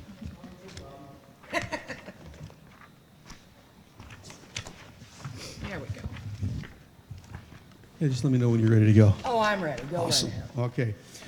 So the first part is we finally finished our professional development days for the district. At prior board meetings, I have shared all the agendas or the topics that we've had, the presenters and things like that, but what I wanted to share with you, and I won't read their names and go over it, but I did list on the first page of my report all of the staff, the teachers, administrators, and the outside companies and consultants that were a part of the professional development series throughout the course of the year. Obviously, since this is the first time we've done something of this magnitude, it takes a lot of people to pull it all off. So I do appreciate my colleagues and all the staff members that did help organize all that. The district leadership team, we met on February 13th. As I mentioned at the last meeting, each building in each district, state of Ohio, at least in here, our district especially, we have to create what's called the One Needs Assessment that results in working with the one plan and then ultimately helps us secure some federal funding. On your agendas, I did list just a handful of questions that we are asked, at least from the district level, just a handful of the multitude that we're going to get asked that we have to complete and research and provide some information. I just wanted to give you an idea of some of the things that we do have to look at as we're moving forward. The deadline for all of that is April 30th, and we are on pace to get that done and hopefully get it submitted well in advance of that date. I did also provide with you the testing calendar for the rest of the school year. I believe I might have submitted that earlier on in the school year, but I just wanted to make sure I give it to you again for your reference, just in case you're out in the community and you get asked. I know the administrators are all working towards that, and the teachers are just doing a great job district-wide helping us prepare for that. From a gifted update, kind of an update from the library field trips for the elementary level have been happening. I did have a chance to go over there and see the students from Cork Elementary School the other day going through some of the activities, and the activities they were dealing with was working with, kind of the topic was insulation. So I saw some students put their hands in ice buckets and then take them, and they also took their hands and put them in the gloves, and they also reached into a bag that was in an ice bucket that was filled with cotton balls. And they were trying to write the differences between the two of them, why was one better than another, and the such. So it's kind of neat to see how they were going, and I believe Austin Berg is going tomorrow morning to do that. I did attach some pictures at the back end of my report because it was nice to go out and see some of the students, especially at that age, kind of work their way through that. Last meeting I also talked about that on March 1st and March 8th at the library when working with them to create a parent and student STEM night. STEM does stand for science, technology, engineering, and math. March 1st is grades 3 through 5, and March 8th is grades 6 through 8. I did the last meeting talk about all the activities that they're going to be doing there, but I'm really excited to see. I may even participate in that owl dissection. Haven't done that since my son was in 2nd grade. I'm kind of looking forward to that. But the tech petting zoo with the VR headsets, that sounds kind of neat. And finally, also, we have the essay contest that is going on. Thanks to Mrs. Metzler, we're going to go and have those judge the contest or the competition and whatnot. We'll go from February 28th through March 24th. Also, the elementary schools have been going through the whole grade level sweeps with the students to determine eligibility for testing or eligibility for the gifted program. We're doing that in grades 2 and grades 5 this school year. And finally, our wellness committee is working. We decided this year to have some themes. So the first theme that is running right now is a water drinking opportunity for the next 3 weeks. They're just to track the amount of water that they drink in the course of a day over the span of 3 weeks. And I provided you kind of the document that we sent to them. Once they fill it out and they send it back to us, they'll be eligible to win some raffled prizes. And then for the rest of the school year, or in 3-week rotations, we've got some of that kind of moving forward. And lastly, on my end, just the appreciation. We did talk about, how tough it is and difficult, challenging it is to prepare for professional development activities. I would be remiss if I didn't thank the custodial staff for all their help here at the high school, getting all of that set up. The band students, because we used their room the last couple of times, and they had to, especially in this last one, clear out the room and then help set it back up, the next day and whatnot. The teachers were phenomenal and kind of moving through all that. But the administrative team and Mr. Markajan, thank you. Mr. Markajan was the tech guy and got everything set up for all the rooms and made sure all the rooms were set. He also did a phenomenal job in making sure that the locations were ready to go. We had enough chairs, enough tables, and that was a big stress reliever on my end. So thank you, Mr. Markijan, for all your help, and the administrative team. Do appreciate that. That's all I have tonight. Dave, I have a question for you. Yes. Who is on that wellness committee? There's a range of teachers, Mr. Chipazi, Mrs. George at the middle school. Mr. Markijan is on that. Mr. Clemens, right? And Ms. Doherty's on it. Could you send me that list? Yeah, I could do Thank that. you. I'll certainly be able to do that. Thank you. Yes, next is Mrs. Purcell. Yes. Wait, I need to be able to predict it. Wait.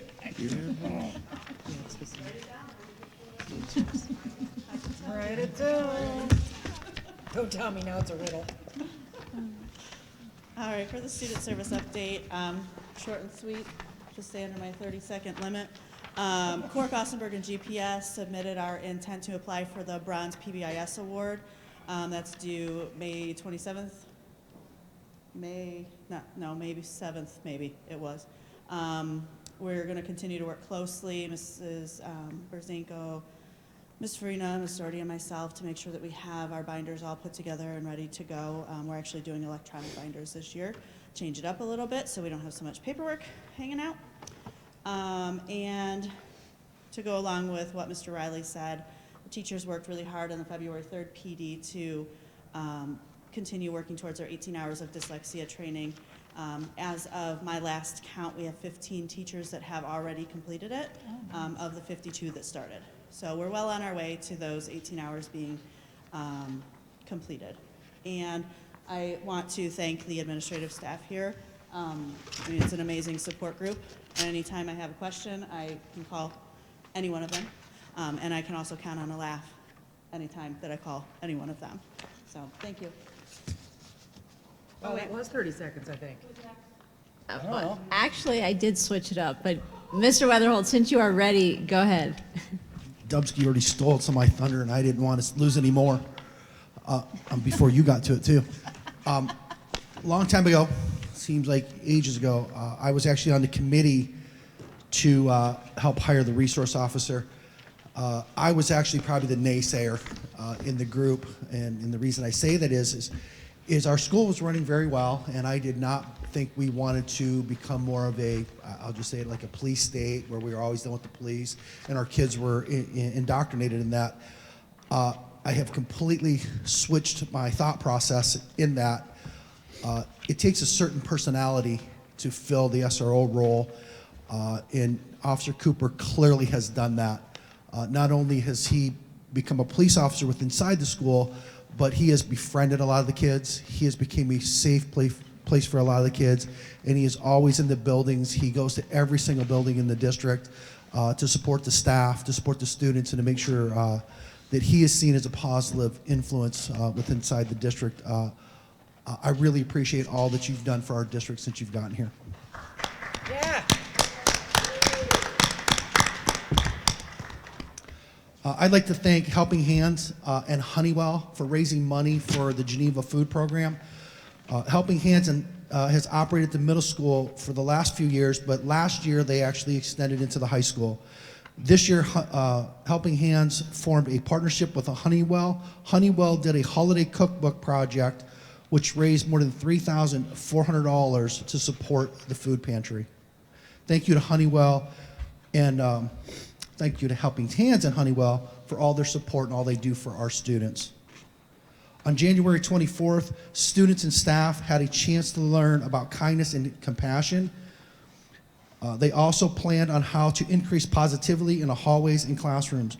Rachel's Challenge is a nationwide organization that brings Rachel Scott's story to life. Rachel Scott was the first victim of the Columbine High School shooting. After her death, stories emerged of the little things that Rachel had done that made a big difference in the lives of those who surrounded her. Rachel's Challenge teaches simple ways to reach out and connect with students at an emotional level. Students learn what kindness looks like and feels like, provides a model for positivity behaviors and compassion inside the building. Thank you to Robin Christopher and Kim DeBacker. Thank you to the Ashtabula County Health Department for paying for this event. I would like to leave you with a quote from Rachel Scott. I have this theory that if one person can go out of their way to show compassion, then it will start a chain reaction for some of us. People will never know how far a little kindness can go. Thank you. Thank you. Thanks, Doug. Thank you. Mr. Mollahan? Good evening. Excuse me. First thing I wanted to say was, and I'm not ashamed to admit this, so I will admit this because I owe a lot of thanks. I had a pretty significant health scare last month, and I just wanted to publicly thank all those that morning who helped me, one of which was Officer Cooper. And I want to thank Mrs. George for actually being the one to find me. But super long story short, I just wanted to publicly thank the people here who looked after me, took care of me, and then all the well wishes that I received afterwards. I just thought it was appropriate that I publicly thank everybody. I probably have done so privately, but I think though publicly it was very important to say that. So thank you to everyone. National School Counseling Week was the week of February 6th through 10th. So we wanted from the middle school to say thank you to not just our terrific counselor, but all the counselors in the district. And then obviously a special thank you to Mrs. George from our building for doing an amazing job with our students and our staff for our school. Spelling Bee. On January 25th, Geneva Middle School, we held our district spelling bee. Every student who participated did an amazing job. We had two middle school students, Ryan Sweeney and Leah McMichael, who went 22 rounds before Leah was the winner 2 years in a row for Leah. She'll be participating tomorrow night at the county spelling bee. So Ms. Fisher, thank you for being there that evening. Mr. Lillie, of course, fantastic job. Dr. Treharn, thank you for being there. Mr. Riley, thank you for being there. And we wish Leah the best of luck tomorrow night, and hopefully she can bring home a county trophy. This past Friday, we had our 8th grade dance after school, and again, fun, and I'm glad that there's no videos of myself taking part in that. So I will appreciate, well. Do we know that for sure? I hope so. Friday food program, we have about 35 families that participate in the Friday food program. This is a partnership with Helping Hand Catholic Charity. Mrs. George is working with Miss Kathy Brashear to bring supplemental weekend food to our students. So I wanted to publicly say thanks to that. Restart Readiness, all students will be participating in Restart Readiness in preparation for the state tests in the spring. And then I also wanted to point out Young Writers. Young Writers is a program that has been holding national writing competitions for students across the United States and inspiring future authors since 1991. Since the inception of creative writing at the middle school, GMS has had 7 students who've had work published in the Young Writers collections. The newest member to join that group is 6th grader Jackson Dodd, who is from Mrs. Junker's class. He wrote what is called a mini saga, and his mini saga that he wrote will be published in a book called Twisted Tale. This book will be out by the end of March. Young Writers is currently doing a spring topic on integers in creative writing, and Mrs. Junker said that as of now we have approximately 10 students who are competing in that. So hopefully we will have some other writers who will have their work make it to be published and be in a book. And then finally, 6th grade students will be taking a field trip to Kent State Ashtabula on March 17th. This field trip is in conjunction with ATEC and is meant to introduce our 6th grade students to future career opportunities. So this is a program that ATEC does on various different grade levels. This is the first time that they're branching out to 6th grade.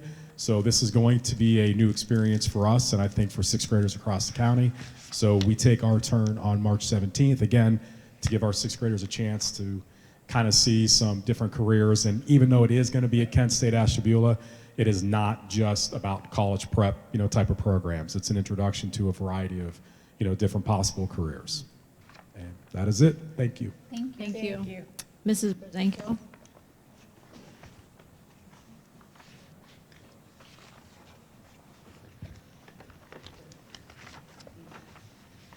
Good evening. We have a lot going on this month at Osterberg. We were celebrating Groundhog's Day, even though I really think it's spring. We celebrated Black History Month. We're still continuing to do that. The 100th day of school, Valentine's Day, President's Day, and a Super U Assembly, along with Kindness Week. Each event had many great lessons that the teachers created, and I would like to thank the teachers for all their efforts in making all these events meaningful and special for the students, and to AESA for organizing the assembly. On Friday, February 10th, Mrs. Nappy, third grade teacher, hosted their first career guest by Zoom with Miss Angelina Seams. She's a Geneva alumni. I don't know if many of you know her or not. Ange is currently employed as a director of corporate relations with the Greater Atlanta United Way. One of her talking points was the impact of reading on future schooling and their continued success. She talked to them on their level and listened to their career ideas. She also told them how she was new to the building and Mrs. Nappy was her first teacher, so that was a great come around for Mrs. Nappy. The students were a fantastic audience and asked really great questions. In addition, she sent the students a book of swag, including shades, because their future is so bright. And I do have pictures of that on there for you. I also have attached the copy of our Soaring Eagles for December and January. Each teacher picks a Soaring Eagle. Conferences were held this month. So far, the teachers have had a full conference schedule, and it was nice to see everyone roaming the hallways and talking to one another. Thank you to the parent-teacher organizations for providing the teachers with dinners on conference nights. They so appreciate you, and thank you for them. And lastly, thanks, Joe. You are always available when I call you, no matter what. Cell phone, regular, day, night, it doesn't matter. I want you to know that I appreciate your devotion to our district. Thank you. Thank you. Thanks, Amy. Mrs. Doherty?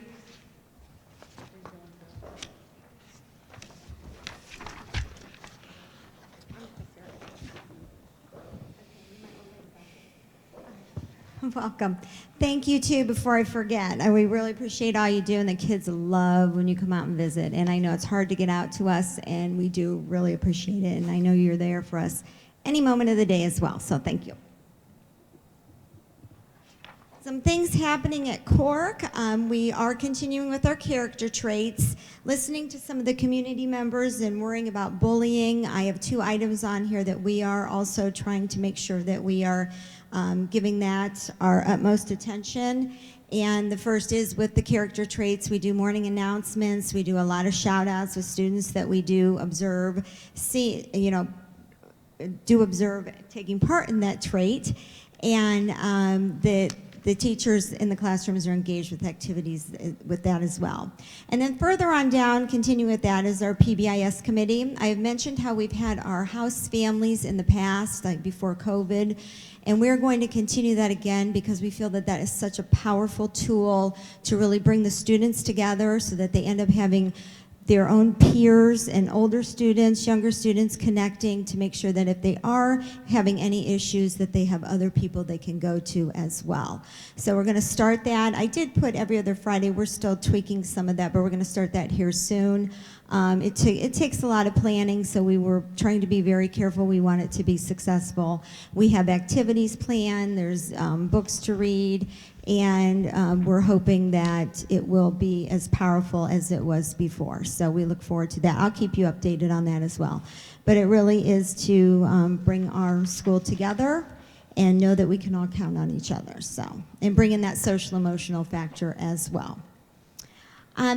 A reading challenge. Mrs. Jackams, she's our 3rd grade teacher, as you know, challenged the students to read 500 books by January 19th.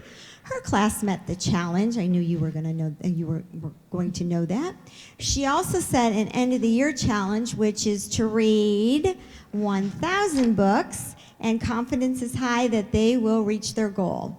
While working on their goals, the students have read over 3,200,000 words so far. And we do appreciate Accelerated Reader because it tracks all that information, and it's nice to have that in one spot. And whenever we announce it, it's very shocking. And then at the end of the year, our assembly, we do some awards for our Accelerated Reader. So pushing that reading.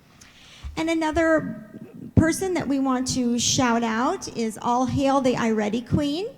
In Mrs. Scarnich's 4th grade class, she had a math contest, And their top student, Aria Lovejoy, completed 50 lessons with a score of 80% or higher.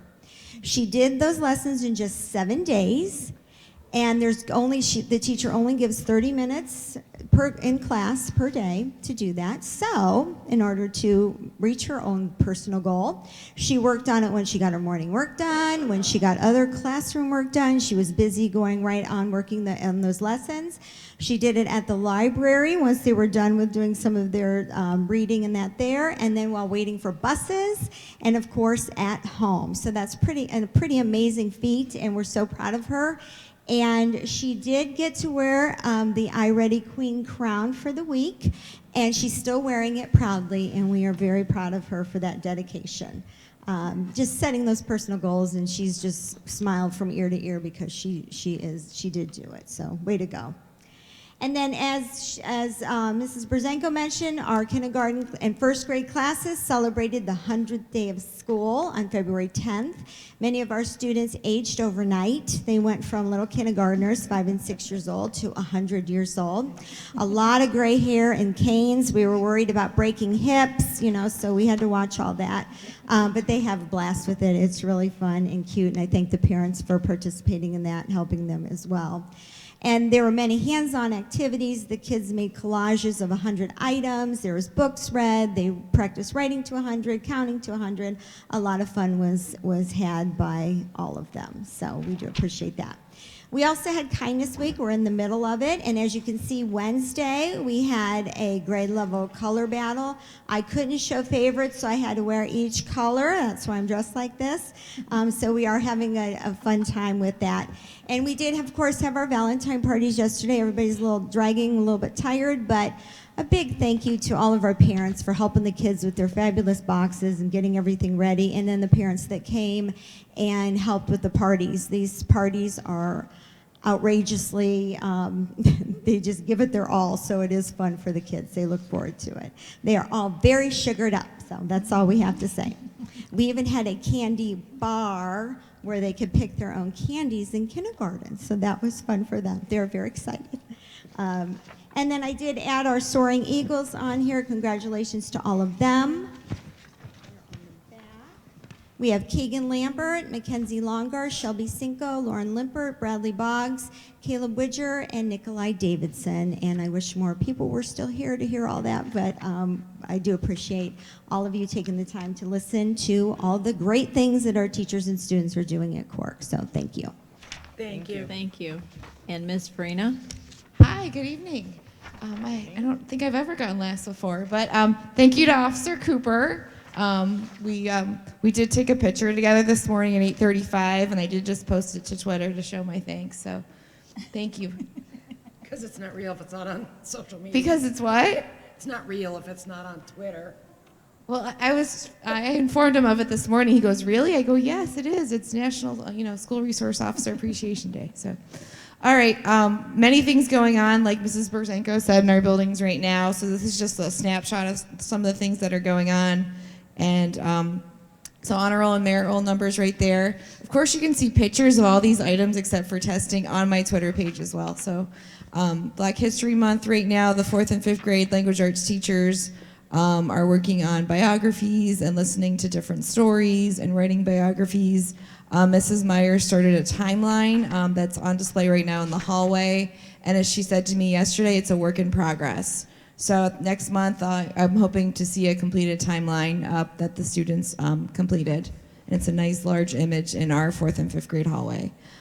We too celebrated the 100th day of school last week. Miss Brittany Savage did a kindness tree with each class giving 5 kind words. I did a 100 scavenger hunt around the school. It's still up because the kids enjoyed walking around and looking for all my hidden 100s. They also had maps to mark. Some of the grade levels did dress like 100. It's those kindergartners. They love to age so fast. So that was last week. Testing's been going on. We wrapped up iReady testing last month. We had an iReady rep come on February 1st to meet with the teachers and go through reports and some tools for that. And then we're doing our gifted screening right now in 2nd grade and 5th grade. as well as Terra Nova testing in third grade for those students that have yet to hit the promotion score for the Ohio State test. We also did valve surgery yesterday in kindergarten. We also had a special guest up there that came to witness that and was helping, Mrs. Metzler, so thank you for that. There's some pictures of that as well on Twitter. And of course, yesterday we celebrated Valentine's Day. We had parties and kind messages and treats, and Mr. Bryan did his Valentine's Day decorating contest, and I always thought he had a winner. I'm like, you used to have a winner. He goes, no, top three. But really, the contest expands in the other classes because everyone tends to bring in a very creative box. So we're only halfway through the month right now, and there's more to come, just with all the events going on. With our PTOs always support our teachers with conferences and food, and our teachers are always doing great things for our students. So. All right, that's so far for this month. Thank you. Thank you. Thank you. I would just like to address the people that just gave their reports. Last month was the School Board Appreciation Month, and we were given packets of well wishes from the students. Well, I just wanted you to know that I read every single one, and I had lots of glitter. Yeah. And I had some very impressive cursive that was going on. I had questions like, when did I start my job? Do I like my job? What is my favorite part of my job? And then I also had the question, can we have a bike for the playground? Can we get a bike? Can we get a dinosaur dictionary? And do I like dragons? But my favorite question was, can we have Wednesdays off? No. They were wonderful, they were enjoyable, and I've still got them all on a shelf, so thank you very much. That was great. And really, to throw you a curveball, Marty, I'm giving my report now. So versus later, so I'm going to give my report now. Thanks. Obviously, at the last board meeting, as well as this evening, there was public participation comments regarding racial issues. Please know that our district is committed to creating a safe and inclusive learning environment for all students. Comments and threats that undermine this inclusivity or jeopardize our student safety are taken seriously, and all are thoroughly investigated. We work with our school resource officer as well as city and county police officers as needed to investigate all threats thoroughly. All inappropriate comments and incidents are investigated by building principals and/or our compliance officer, depending on the allegation, and discipline is issued dependent on the outcome of the investigation. Our district does not tolerate discrimination of any kind. We encourage all students and families to alert the district of these types of incidents so that they can be dealt with accordingly. And yes, as it was noted, we have met with the NAACP twice already to engage in conversation with them. Mr. Riley and myself met with them both times, and Mr. Mollahan was present at one of the meetings as well. Coming up in April, April 1st and 2nd, is the free RAM Medical, Dental, and Vision Clinic coming to Lakeside High School. Just to note, I've seen this posted a lot, which is great. It is completely free. No ID is required. There's no eligibility requirements, and it is strictly on a first-come, first-served basis. So again, that is April 1st and 2nd at Lakeside High School, the remote area medical dental and vision clinic coming. So please take advantage of that. Just to provide some updates, our strategic plan, our first two committees met last week to begin discussions. That was both on our finance and community engagement committees. The finance committee, which is facilitated by Mr. Lillie, I thought had some great background information shared and explained to the group in order to provide, again, and paint a picture and background information on the finances of the district. The Community Engagement Committee, which is facilitated by myself and Mr. Mollahan. We went through the expectations and vision of what we wanted that end product to look like, as well as started to brainstorm some ideas and had discussions based on some question prompts that we had sort of posted around the media center. And then our other two committees will be meeting later this month. Again, that would be student success and facilities. An update on our Board of Education addition project. Again, the design professional for that was chosen by the board was GPD. And we have selected the construction manager at risk as the construction delivery model for the project. We had requested statements of qualifications from firms to provide the construction manager at risk services for the project, and that was dated on December 9th. The board did not receive any proposals by the initial deadline of January 9th. However, we did get them from two firms by the extended deadline of January 27th. So since we only had two firms who submitted, which are Hammond Construction, and then a joint team of Ryan Fitzgerald Construction and H&H Enterprises, both of those have already been shortlisted, and a pre-proposal meeting was just held on February 9th. Interviews will be conducted on February 21st, which is coming up here next week. And then the evaluation committee will make its recommendation for a CMR firm at the March 15th board meeting. So we should have the construction manager at risk named at our March board meeting. Next, as always, each month we have our Soaring Eagles. So at Austenburg, second grader, we had Riley Cosper, chosen by Mrs. Hollis. She noted that Riley is an excellent student and member of the community. She is always kind and helpful to her classmates and teachers, and she works hard to make our classroom a pleasant place. She is a determined, cooperative, and dependable young lady who always strives to be a PAX leader and do her best. Along with fulfilling all of her school responsibilities, Riley also participates in outside activities such as Girl Scouts, karate, and gymnastics. She was even a participant in Geneva's Winterfest pageant.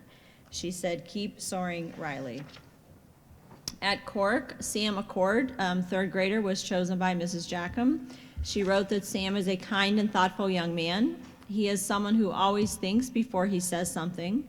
Sam always has a kind word for his classmates and completes his work without any hesitation. Sam is a student who knows what's expected of him and never needs someone looking over his shoulder. He enjoys reading funny books and traveling to historical places. At GPS, chosen by Mrs. Cochran, was second grader Molly Dryden. She noted that Molly is an exemplary soaring eagle because she always follows directions, listens, and makes good choices. She sets good examples for others by always completing tasks and always doing her homework. Molly is a leader through and through.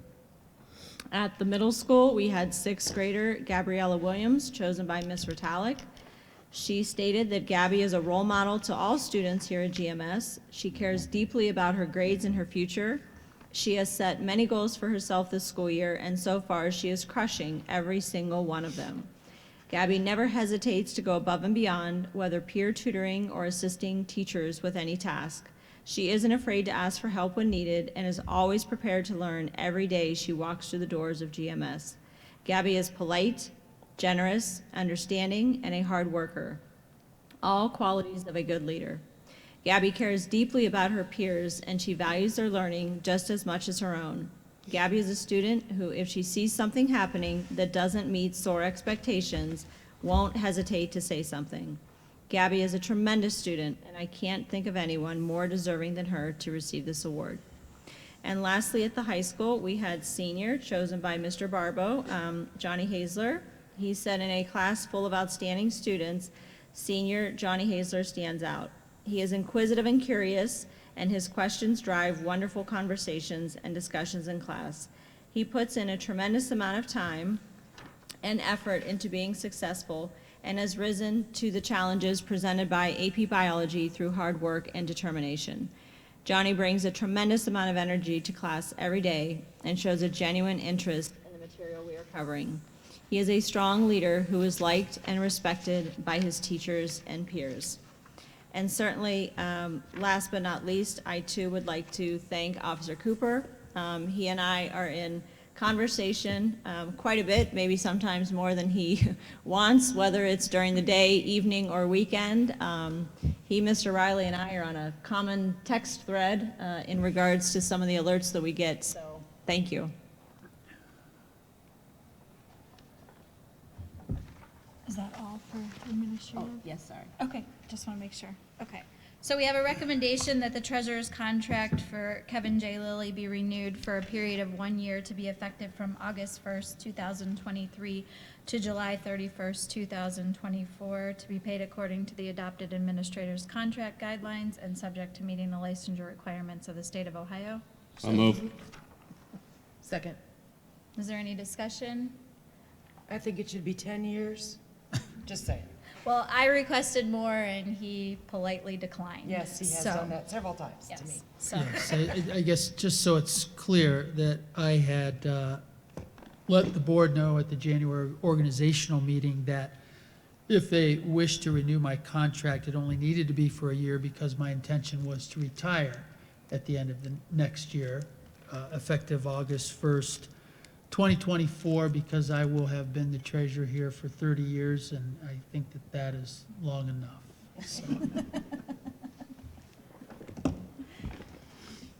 Roll call? Mrs. Ortiz? Yes. Mr. Arndt? Yes. Ms. Fisher? Yes. Mrs. Metzler? Reluctantly, yes. And Mrs. Milliken Dixon. Yes. Okay, I recommend the following personnel actions for the 2022-23 school year. Second. Discussion? Yes, I'm thrilled. I'm just overjoyed to see Mrs. Emily Harriman in there. She will be an incredible coach, and if you look one line down, I believe that's her father, who's also been one of our coaches for a while. So I'm glad that she's doing this. That team will benefit from her. Roll call? Mr. Arndt? Yes. Ms. Fisher? Yes. Mrs. Metzler? Yes. Mrs. Milliken Dixon? Yes. And Mrs. Ortiz? Yes. Okay, that brings us to other. I have a couple things, Mrs. Ortiz. Okay. So first, I was at the high school and had the privilege of meeting with Mrs. DeBacker. Kim Freeze and I go back many, many, many, many years. Our dads were the founders of GATA together. And she is just as dedicated and spectacular as she has ever been. I can't get her off the topic of what the students need and onto the topic of what she needs. And her only, and criticism's not the right word. Anyway, the only thing she would recommend is that we have more of her because she only has 2 hands and 1 computer. So, but there are no more of her. We had a fantastic discussion about the needs of the students emotionally and also the practical things she does as far as tracking the graduation requirements and doing all of that. And I just wanted to say publicly, I'm just so grateful for her in this district and that we had such a great discussion. Secondly, Officer Cooper. Now, this is a coincidence.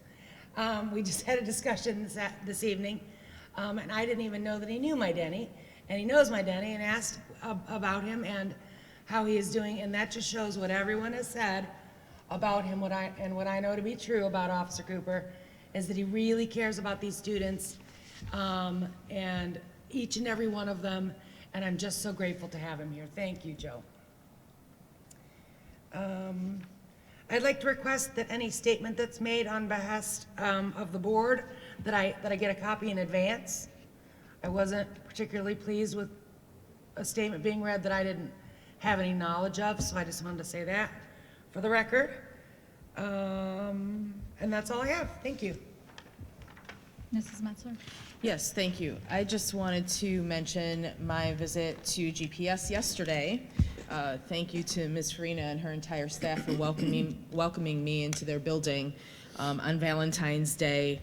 And I was able to be in the class of doctors and surgeons and I was actually, when we first walked into the room, I knew we were going down to Mrs. Fout's room at about 9:30, but I wasn't exactly sure what we were going to see. And when she opened the door, I was very surprised, and it was such a nice change of pace, I'm sure, for the students, but also for me to see how much fun they were having while they were learning and performing their surgeries with all of their patients. They had a little patient folder, and they had 6 different patients that they had to go to different stations to take care of, and they had little plastic tweezers that they had to use, and they had their gloves and hats and their masks and their jackets, their surgeon jackets. So it was, Mrs. Fout said that she's been doing it for a number of years, and all of the kindergarten classrooms were doing it, so I was able to get into Mrs. Shepherd's classroom as well.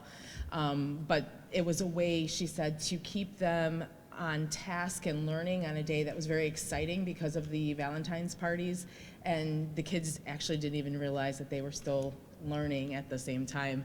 And so I was able to help a lot in Mrs. Shepherd's class, a lot of the students at the different stations. So I really, really enjoyed that, and thank the staff for allowing me to help. We did a walk through the building, and I told Ms. Farina, I've been there now, this is my 4th time, I think, because I've started going to the buildings when I started on the board. And I always wonder what I'm going to see different, but I always see something different every time I go. And I appreciate that, because things are constantly changing, and the staff and the students are constantly adapting, and I can see that in these visits. And I was finally able to see an elementary art class with this visit, because I always hit the elementary schools on a week where there wasn't art being offered. I have been in a music class, and I had been in the high school and the middle school art classes, but not in elementary. So Mrs. Simmons welcomed us into the classroom, and it was a younger grade class, I think, I want to say 1st or 2nd. But they have art for an hour, and those younger kids get a story, and then they can do an art project related to the story. So it was just a really nice visit, a lot of information gathered, and a lot of really happy kids on Valentine's Day. So I thank you again. And next week I'll be visiting Cork, and I think on Wednesday, so I'm looking forward to that as well. So thanks again. Do you have any other? No. Mr. Arndt, do you have any other? No. No. Ms. Fisher? No. I recommend the board hold an executive session to consider the appointment, employment, dismissal, discipline, promotion, demotion, or compensation of a public employee or official. I'll move. Second. Roll call. Ms. Fisher? Mrs. Metzler? Yes. Mrs. Milliken Dixon? Yes. Mrs. Ortiz? Yes. And Mr. Arndt? Yes. Thank you for joining us this evening. Safe travels.